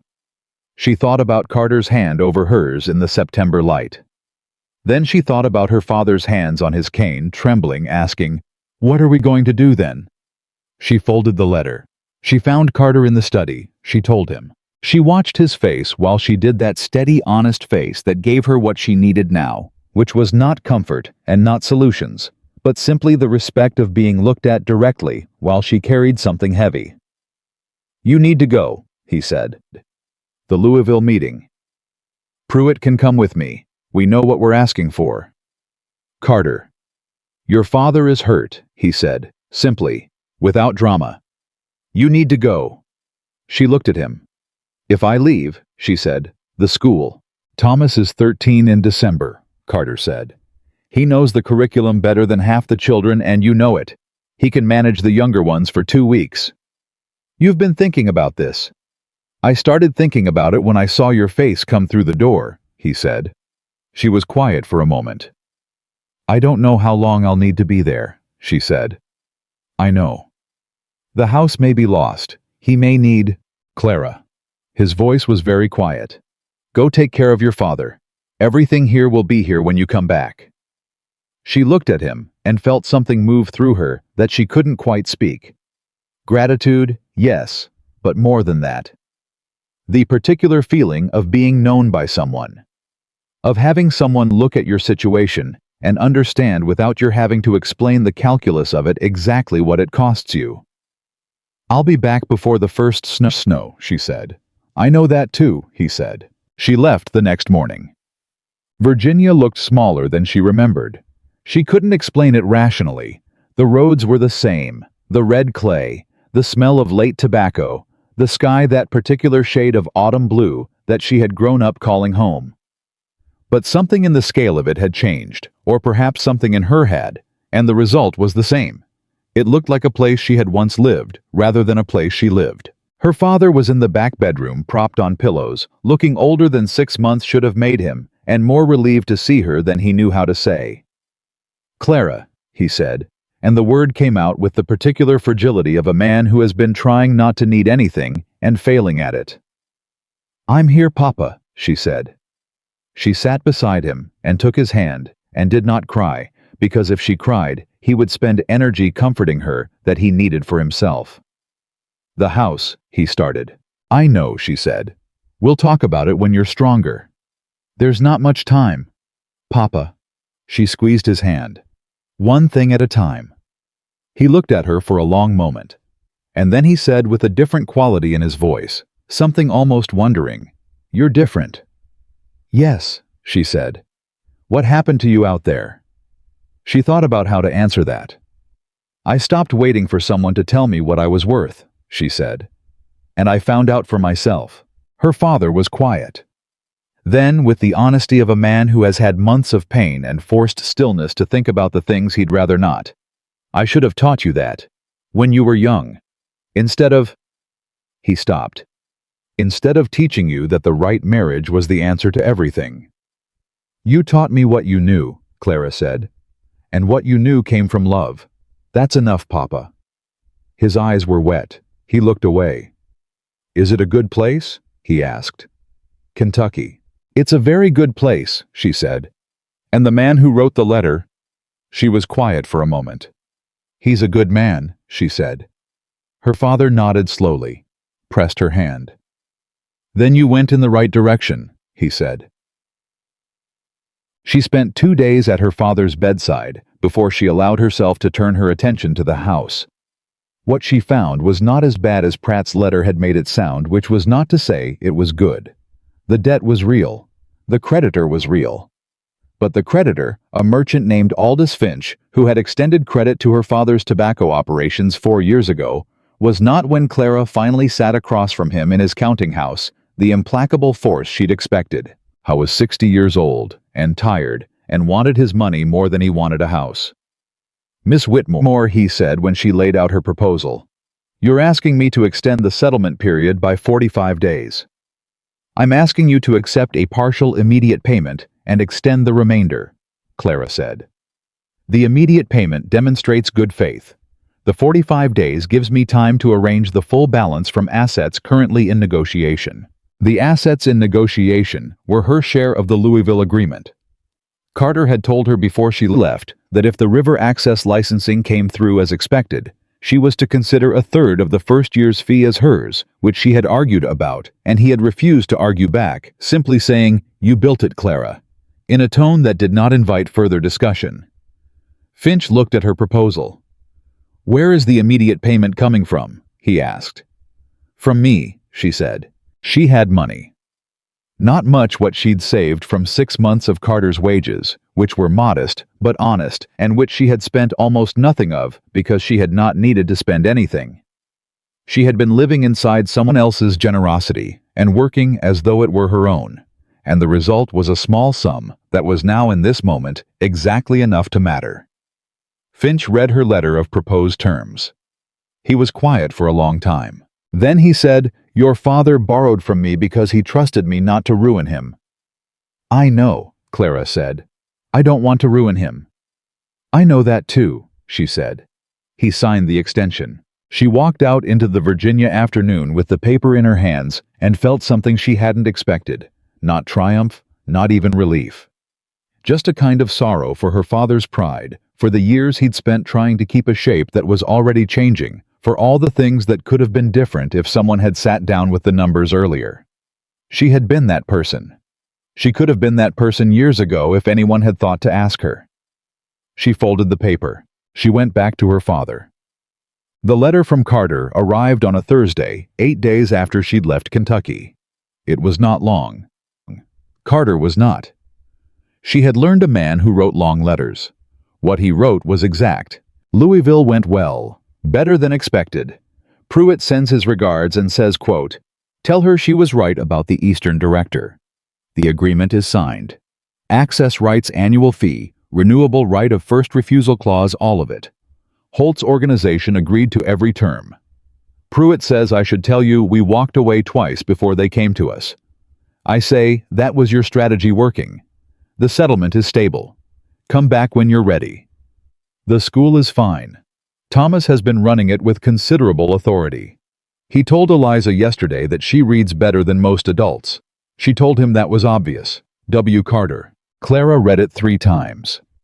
She laughed on the third reading, a real laugh, quiet and private in her father's sitting room, and then she pressed the letter flat on the table and sat with it for a moment. Come back when you're ready.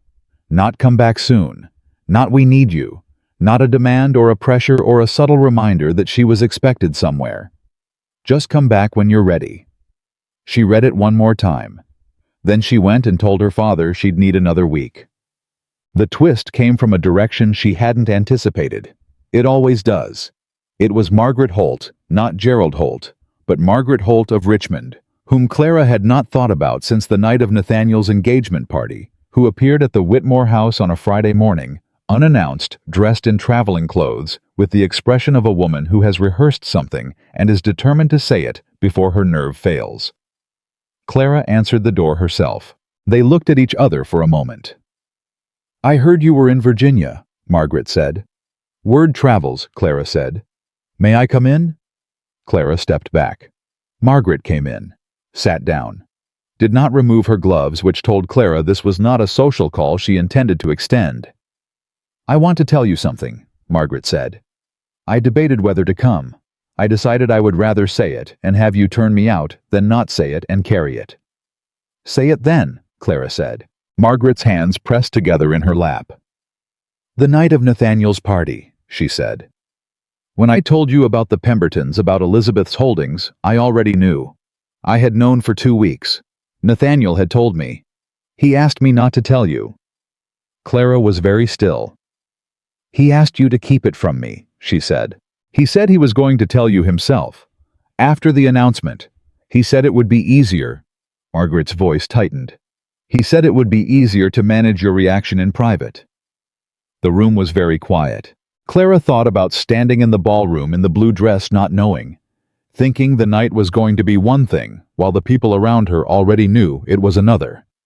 She thought about Margaret appearing at her elbow with the precise timing of someone who had built up guilt into something that looked like concern. Why are you telling me this now? Clara asked. Margaret looked at her. Because I've been watching what you've done, she said. Everyone has. Pratt told Finch. Finch told his wife is my second cousin. The whole county knows you came back, sat across from Aldous Finch, and arranged your father's debt settlement in one afternoon. She paused. And I've been sitting with what I did for 6 months. And I decided... Her voice wavered slightly, and she controlled it. I decided I would rather apologize to a woman who doesn't need it than stay silent because it's comfortable. Clara looked at her for a long moment. She thought about what this would have meant 8 months ago, the betrayal of it, the sting, the way it would have layered onto everything else and made the wound deeper. She noticed that it didn't feel like that now. It felt like information. Painful information. But information she could set down and walk away from because the woman who had needed to understand what happened in that ballroom had already understood. It had already built something new from the rubble of it, and did not need Margaret Holt's confession to complete the picture. "Margaret," she said, "I appreciate you coming. That took something." Margaret looked at her cautiously. "I'm not going to tell you it was all right," Clara said. "It wasn't. But I will tell you that what you did or didn't do is not the reason my life is what it is now. I made choices. You made choices. Nathaniel made choices. And all of them, including the ones that hurt me, led me somewhere I wouldn't trade for the version of the future I thought I wanted." She paused. "So, yes, I accept the apology." Margaret exhaled. Something in her posture changed, like a string that had been holding her upright, finally released. "You're very different," she said. "So I've been told," Clara said. "Is Kentucky?" Margaret hesitated. "Is it really what they're saying? That you've built a school, managed a land settlement, kept a whole community from being bought out by a Philadelphia trust?" Clara looked at her. "I helped," she said simply. "That's what I did. I helped and the people there let me, and it turned out that helping was something I was very good at." Margaret was quiet for a moment. "I've been engaged," she said, "to Edward Hartwell. He's 30 years older than me and very wealthy, and my mother is very pleased." Clara heard what wasn't being said. "Are you?" she asked. Margaret looked at her gloves. "I thought I would be," she said. Clara was quiet. "Margaret," she said carefully, "what do you want? Not what's expected, not what's arranged. What do you actually want?" Margaret looked up, and the expression on her face was the kind that comes from being asked a question that should be simple and discovering to your shock that you don't know the answer. "I don't know," Margaret admitted, very quietly. "Then you need to find out," Clara said, "before October is over." Margaret nodded slowly. She stood, straightened her gloves. At the door she stopped and turned back. "Clara," she said, "for what it's worth, I always thought you were the strongest person at any table. I just didn't say it." "You're saying it now," Clara said. Margaret left. Clara sat with the silence for a moment. Then she got up and went to check on her father, and the world kept moving. The day before, she was set to leave for Kentucky. Something happened that rearranged everything she thought she understood about the next chapter of her life. Her father called her into the bedroom that evening, while the light was going golden and thin through the curtains. He was sitting up straighter than he had been. His color was better.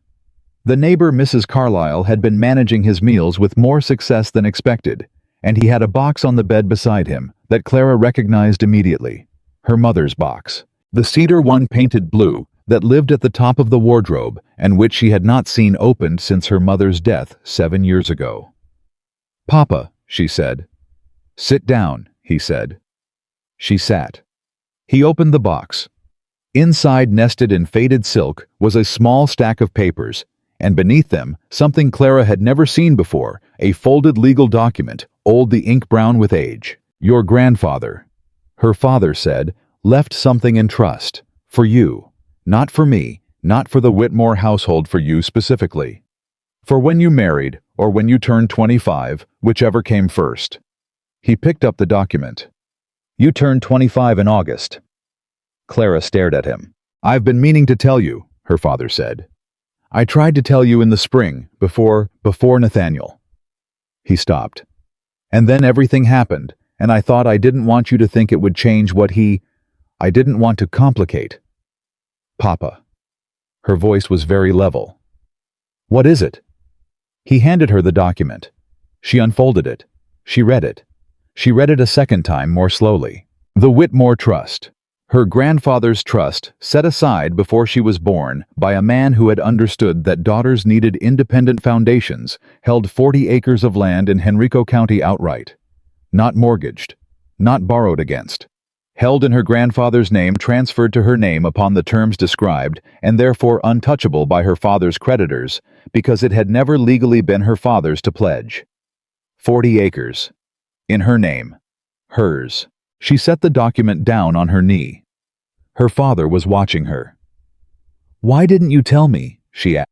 Her voice was still level, but there was something underneath it. Not anger, not yet something more like the particular shock of understanding that the ground you thought had completely given way had in fact held a corner. "I thought." Her father's hands moved on the coverlet. "I thought if you knew you had something of your own, you might not try so hard to secure a marriage. And I wanted Clara. I wanted your future to be stable. I thought Nathaniel was that stability." "You thought a husband was safer than land," she said. "I was wrong," he said immediately. Simply. "I know I was wrong." She looked at the document. 40 acres in Henrico County. Her grandfather's hand. Her name in his writing, and then the legal transfer notation in the attorney's hand, and then her own name again at the top, which was her name, Clara Ann Whitmore, and had always been hers. "Is it still?" she started. "It's still there," her father said. "I couldn't touch it. It wasn't mine. Finch couldn't touch it either. His debt was against my holdings, not yours." He looked at her with something that was beyond apology and hadn't found its words yet. "It's yours, Clara. It has always been yours." She sat with this for a moment. 40 acres. Not a fortune. Not a solution to everything. But something. A foundation. Solid ground beneath her feet that had been there all along, hidden from her by someone who had loved her imperfectly and meant well and caused harm. Anyway, the oldest, most human combination there was. "What do I do with it?" she said. Not a question for him. A question for herself said aloud. Her father understood the difference and did not answer. She looked out the window. She thought about Carter's Landing, the school, Ruth Hadley's kitchen, the river frontage that was 40 yards longer than anyone had claimed, the Tanner farm, and Thomas arguing with everything, and Eliza reading her first paragraph, and Carter handing her a coat in the dark without asking for anything. She thought about build with what's left, and she thought 40 acres in Virginia is not nothing. 40 acres in Virginia, managed well, is income.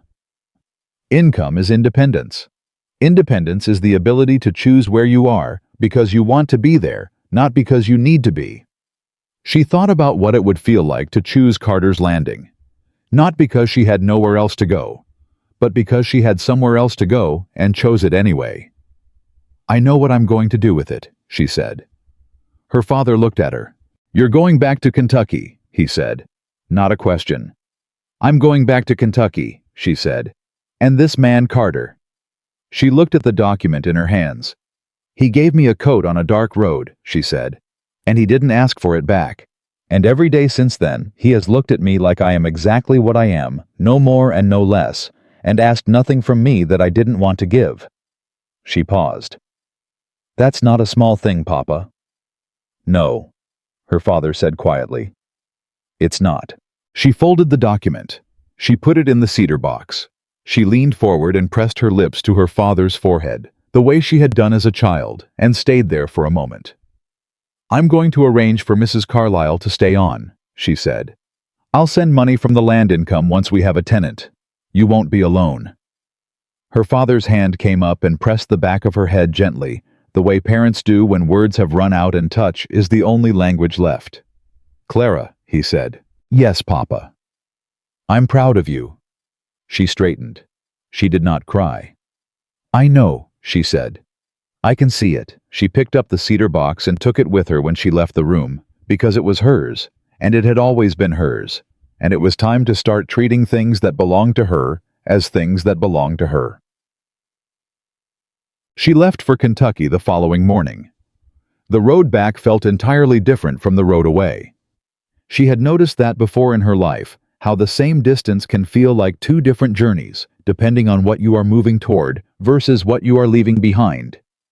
The first time she had been running from a ballroom and a ring on a silver tray. This time she was moving toward something she had chosen with the full use of her faculties and all the information available to her. That was a different kind of motion entirely. She was 2 days out of Virginia when the coach stopped at a posting house to change horses, and she stepped outside into the cool morning air and looked south toward Kentucky, and felt for the first time in her memory the particular quality of stillness that means you are exactly where you are supposed to be going, exactly where you are supposed to go. Not because the world had arranged itself for her, because she had arranged herself for the world. She had learned her own worth, not from a man choosing her, but from the work of her own hands, the accuracy of her own numbers. The look on Mary Tanner's face when the debt cleared, the sound of Eliza reading aloud the expression on Carter's face when she'd slid 3 pages of the night's work across the kitchen table and said, "I assumed you'd want to move quickly." She had learned it from the inside, and now it was hers. Not something that could be given or taken in a ballroom. Not something dependent on who chose her or who didn't.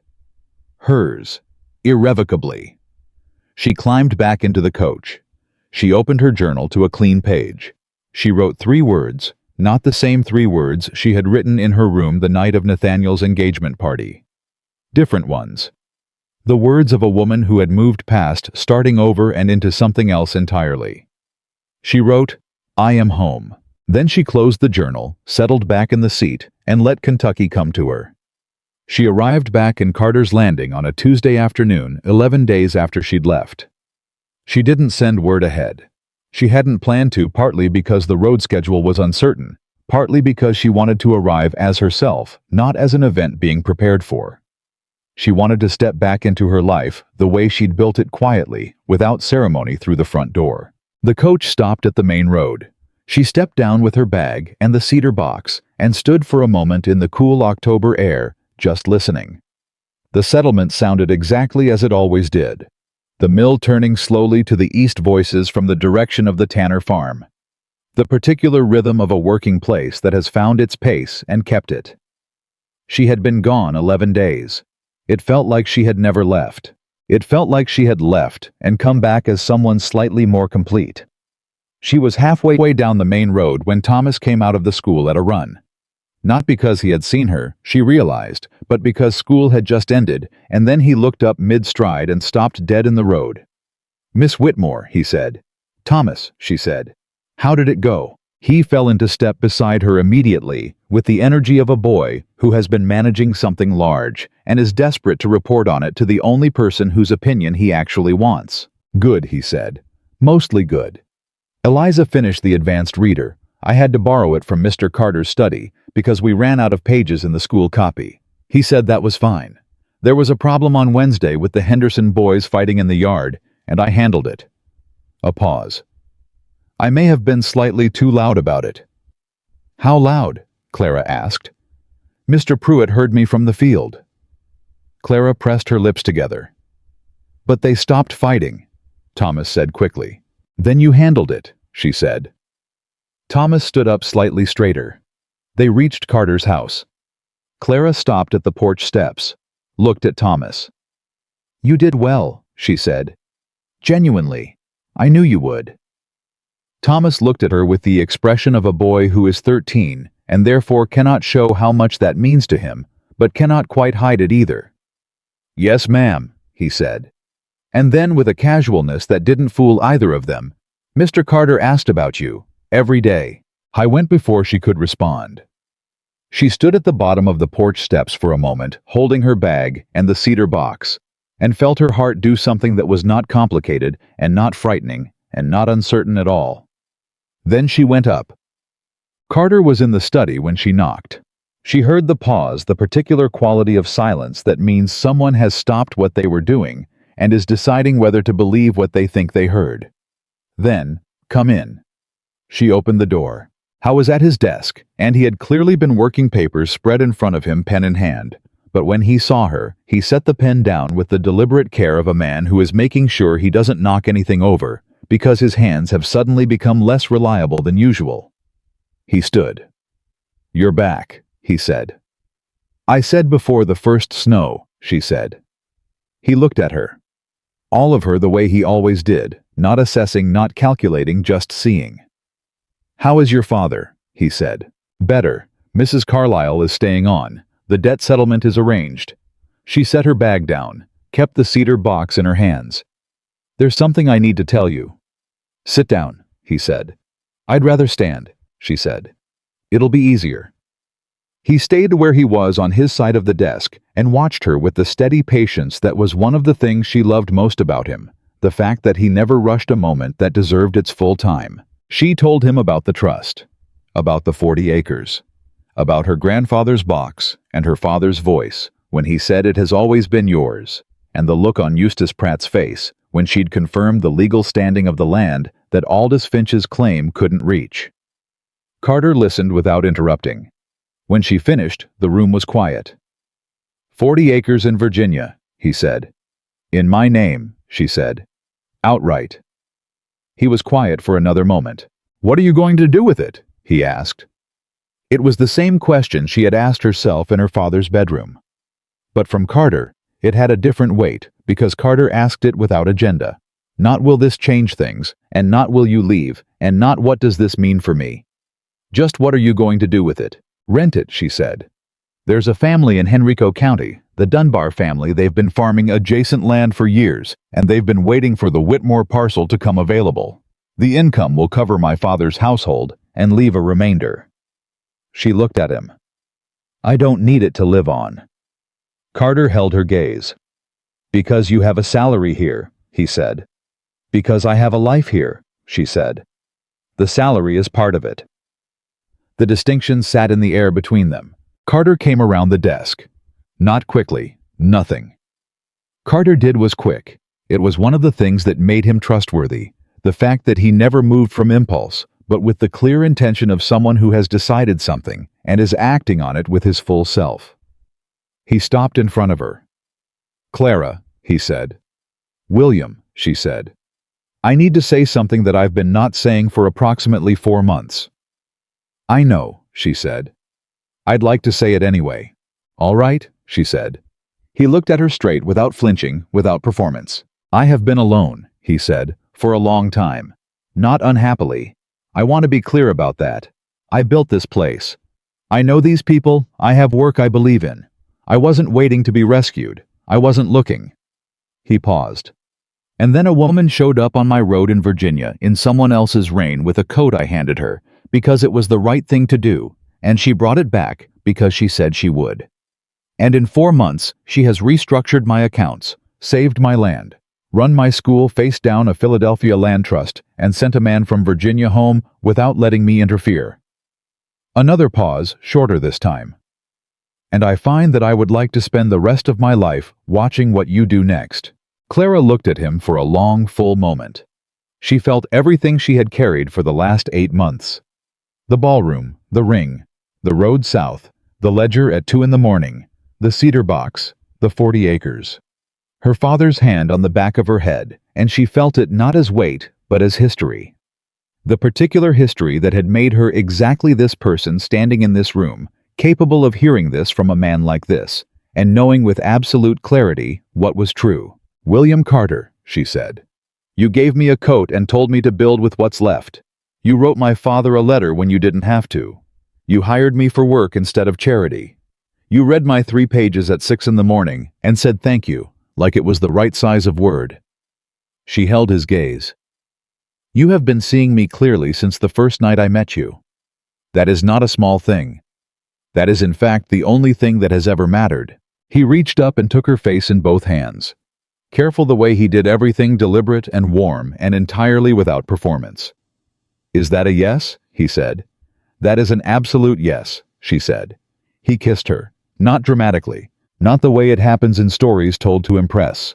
Quietly, with the fullness of 2 people who have been moving toward each other for months and have finally decided to stop navigating around the fact and simply arrive. When they separated, Clara was aware of 2 things simultaneously: the particular quality of the afternoon light coming through the study window, and the sound of Ruth Hadley's footsteps in the kitchen, which had a distinct rhythm that suggested she had been listening from the hallway and was now walking away with the satisfied speed of a woman who has been waiting for this exact moment since approximately October of last year. "Ruth knew," Clara said. "Ruth has known since the first week you arrived," Carter said. "She never said anything."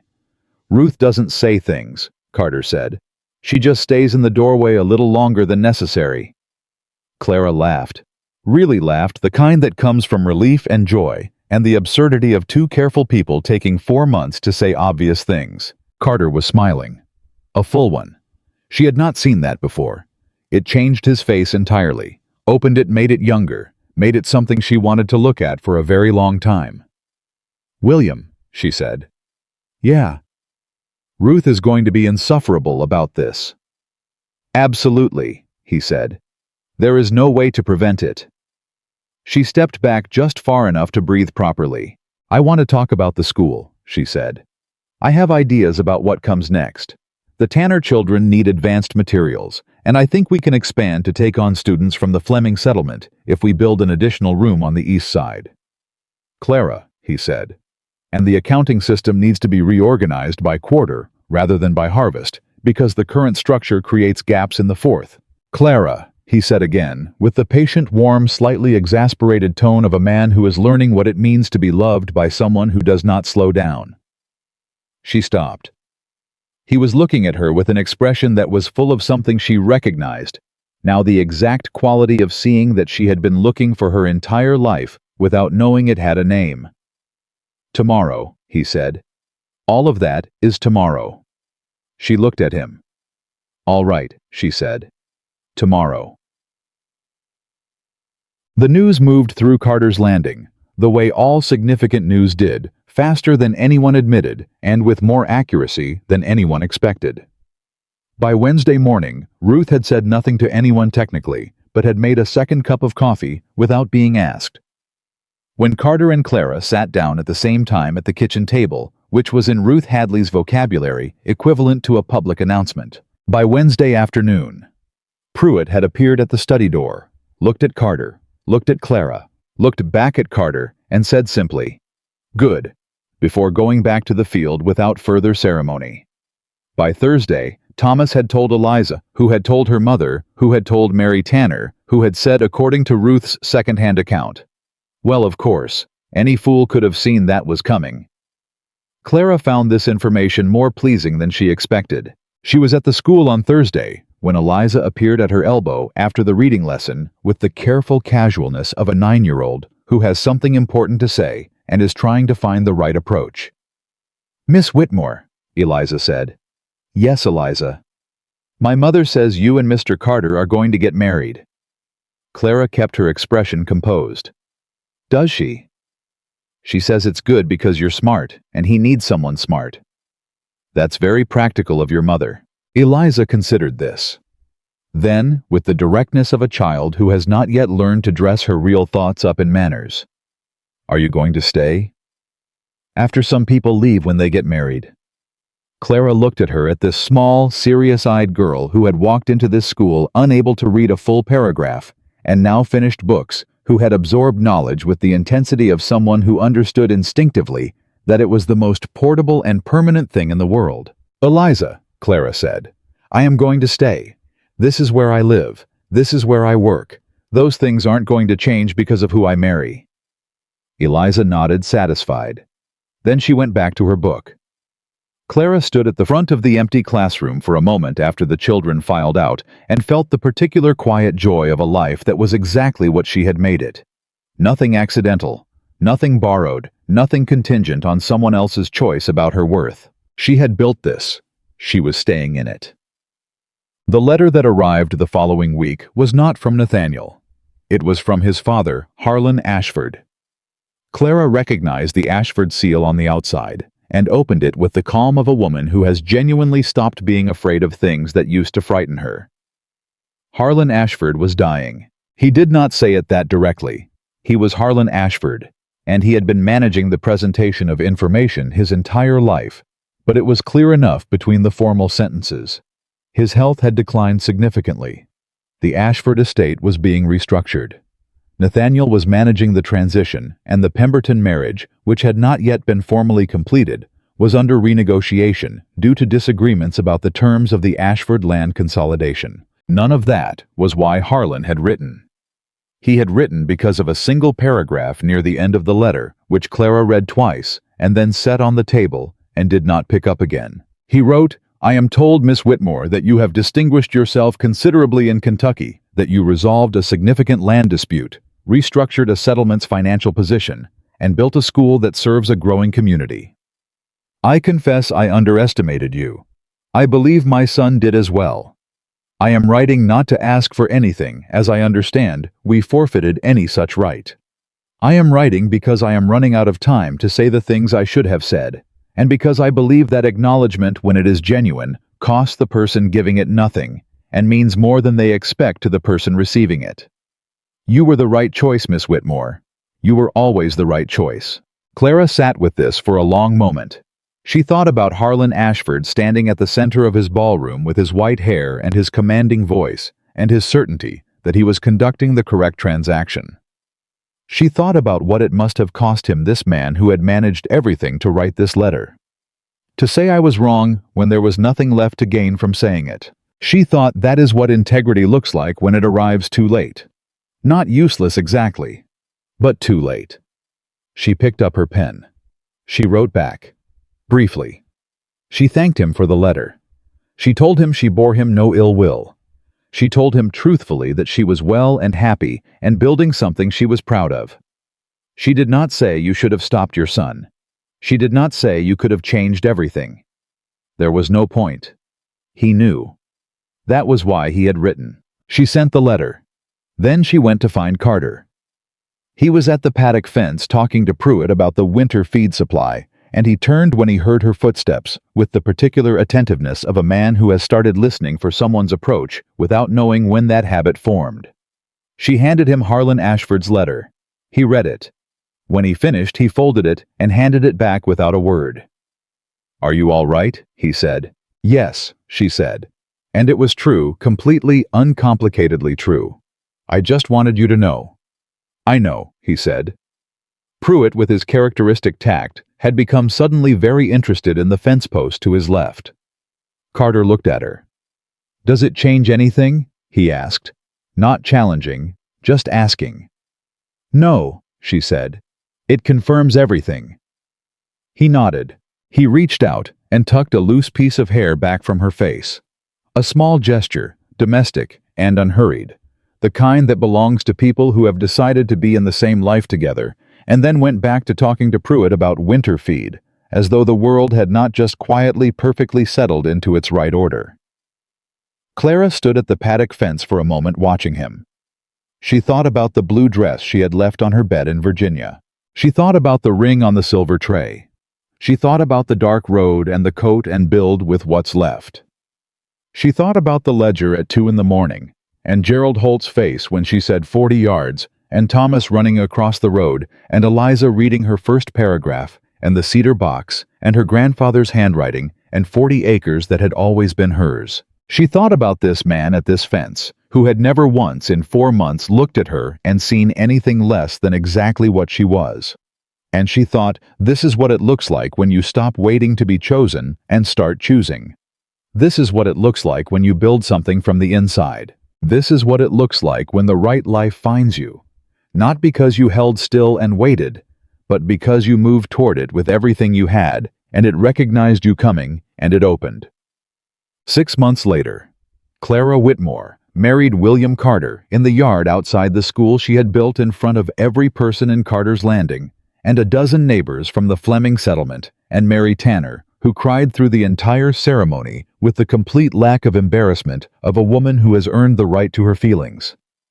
Thomas stood in the back with his arms crossed and the expression of someone trying very hard not to cry, which meant he was in fact crying. Eliza had insisted on reading a passage aloud during the ceremony, a paragraph from the land management book that Clara had brought from Virginia, the one about building with what the earth gives you rather than what you wish it would give you. Clara had agreed immediately, which had scandalized Ruth and delighted everyone else. Eliza read it clearly without stopping, with the full, unself-conscious confidence of a girl who has learned that her voice is worth hearing. Ruth Hadley made the wedding cake and refused to let anyone help. Pruitt said at dinner that evening that he had known since the first week, and Carter told him that was impossible, and Pruitt said simply, "I'm never wrong about these things." And Carter looked at Clara, and Clara looked back at him with the shared private understanding of two people who are now in possession of a happiness so solid that other people's opinions of it simply pass through without finding purchase. At the end of the evening, when the yard had gone quiet, and the last guests had made their way home, and Ruth had gone to bed with the satisfaction of a woman who has watched something she believed in reach its correct conclusion. Carter and Clara sat on the porch in the October dark. The river was just audible to the east. The mill was still, somewhere across the settlement. A light burned in the schoolroom. She had left a lamp habit in case anyone came early tomorrow, and the sight of it small and steady in the dark filled her chest with something she had no need to name because she felt it completely. Carter reached over and took her hand. Not dramatically. The way he did everything simply with intention, without asking for more than the moment contained. "You know," he said, "you never asked me what happened to me, before, why I was alone." She looked at him. "I know," she said. "I figured you'd tell me when you were ready." He was quiet for a moment. "There was someone," he said. "Years ago. She chose a wealthier man. Her father arranged it. She didn't fight it." He said it without bitterness, just the plain factual tone of a man reporting the weather from a storm that has long since passed. "I built this place after. I told myself I was done with it." "And now," she said. He turned to look at her. "And now," he said, "I understand that I wasn't done. I was waiting for something I couldn't have described, something that would come through a door I hadn't thought to open." Clara looked at him for a long moment. "You gave a stranger your coat in the rain," she said. "I did," he said. "That's the door," she said. "You opened it that night. You just didn't know what was going to walk through." Carter looked at her, and then he smiled that full, open smile that she had first seen on a Kentucky morning and had been collecting ever since, the way you collect the things that make you understand what it means to be alive. "No," he said. "I didn't know." He brought her hand up and pressed his lips to it briefly, the way you mark something you intend to keep. The October night moved around them, cool and full and quiet. The lamp burned steady in the schoolroom across the road, and Clara Whitmore, who had stood in a ballroom in a blue dress and placed a ring on a silver tray and walked out into the dark, alone sat on her own porch, in her own life, beside the man who had always seen her clearly and understood with the complete, unshakable certainty of someone who has built a thing with her own hands, that this, exactly, this was what she had been walking toward all along. Not rescued, not chosen by someone who mistook her worth. Arrived, and she had gotten here entirely on her own terms.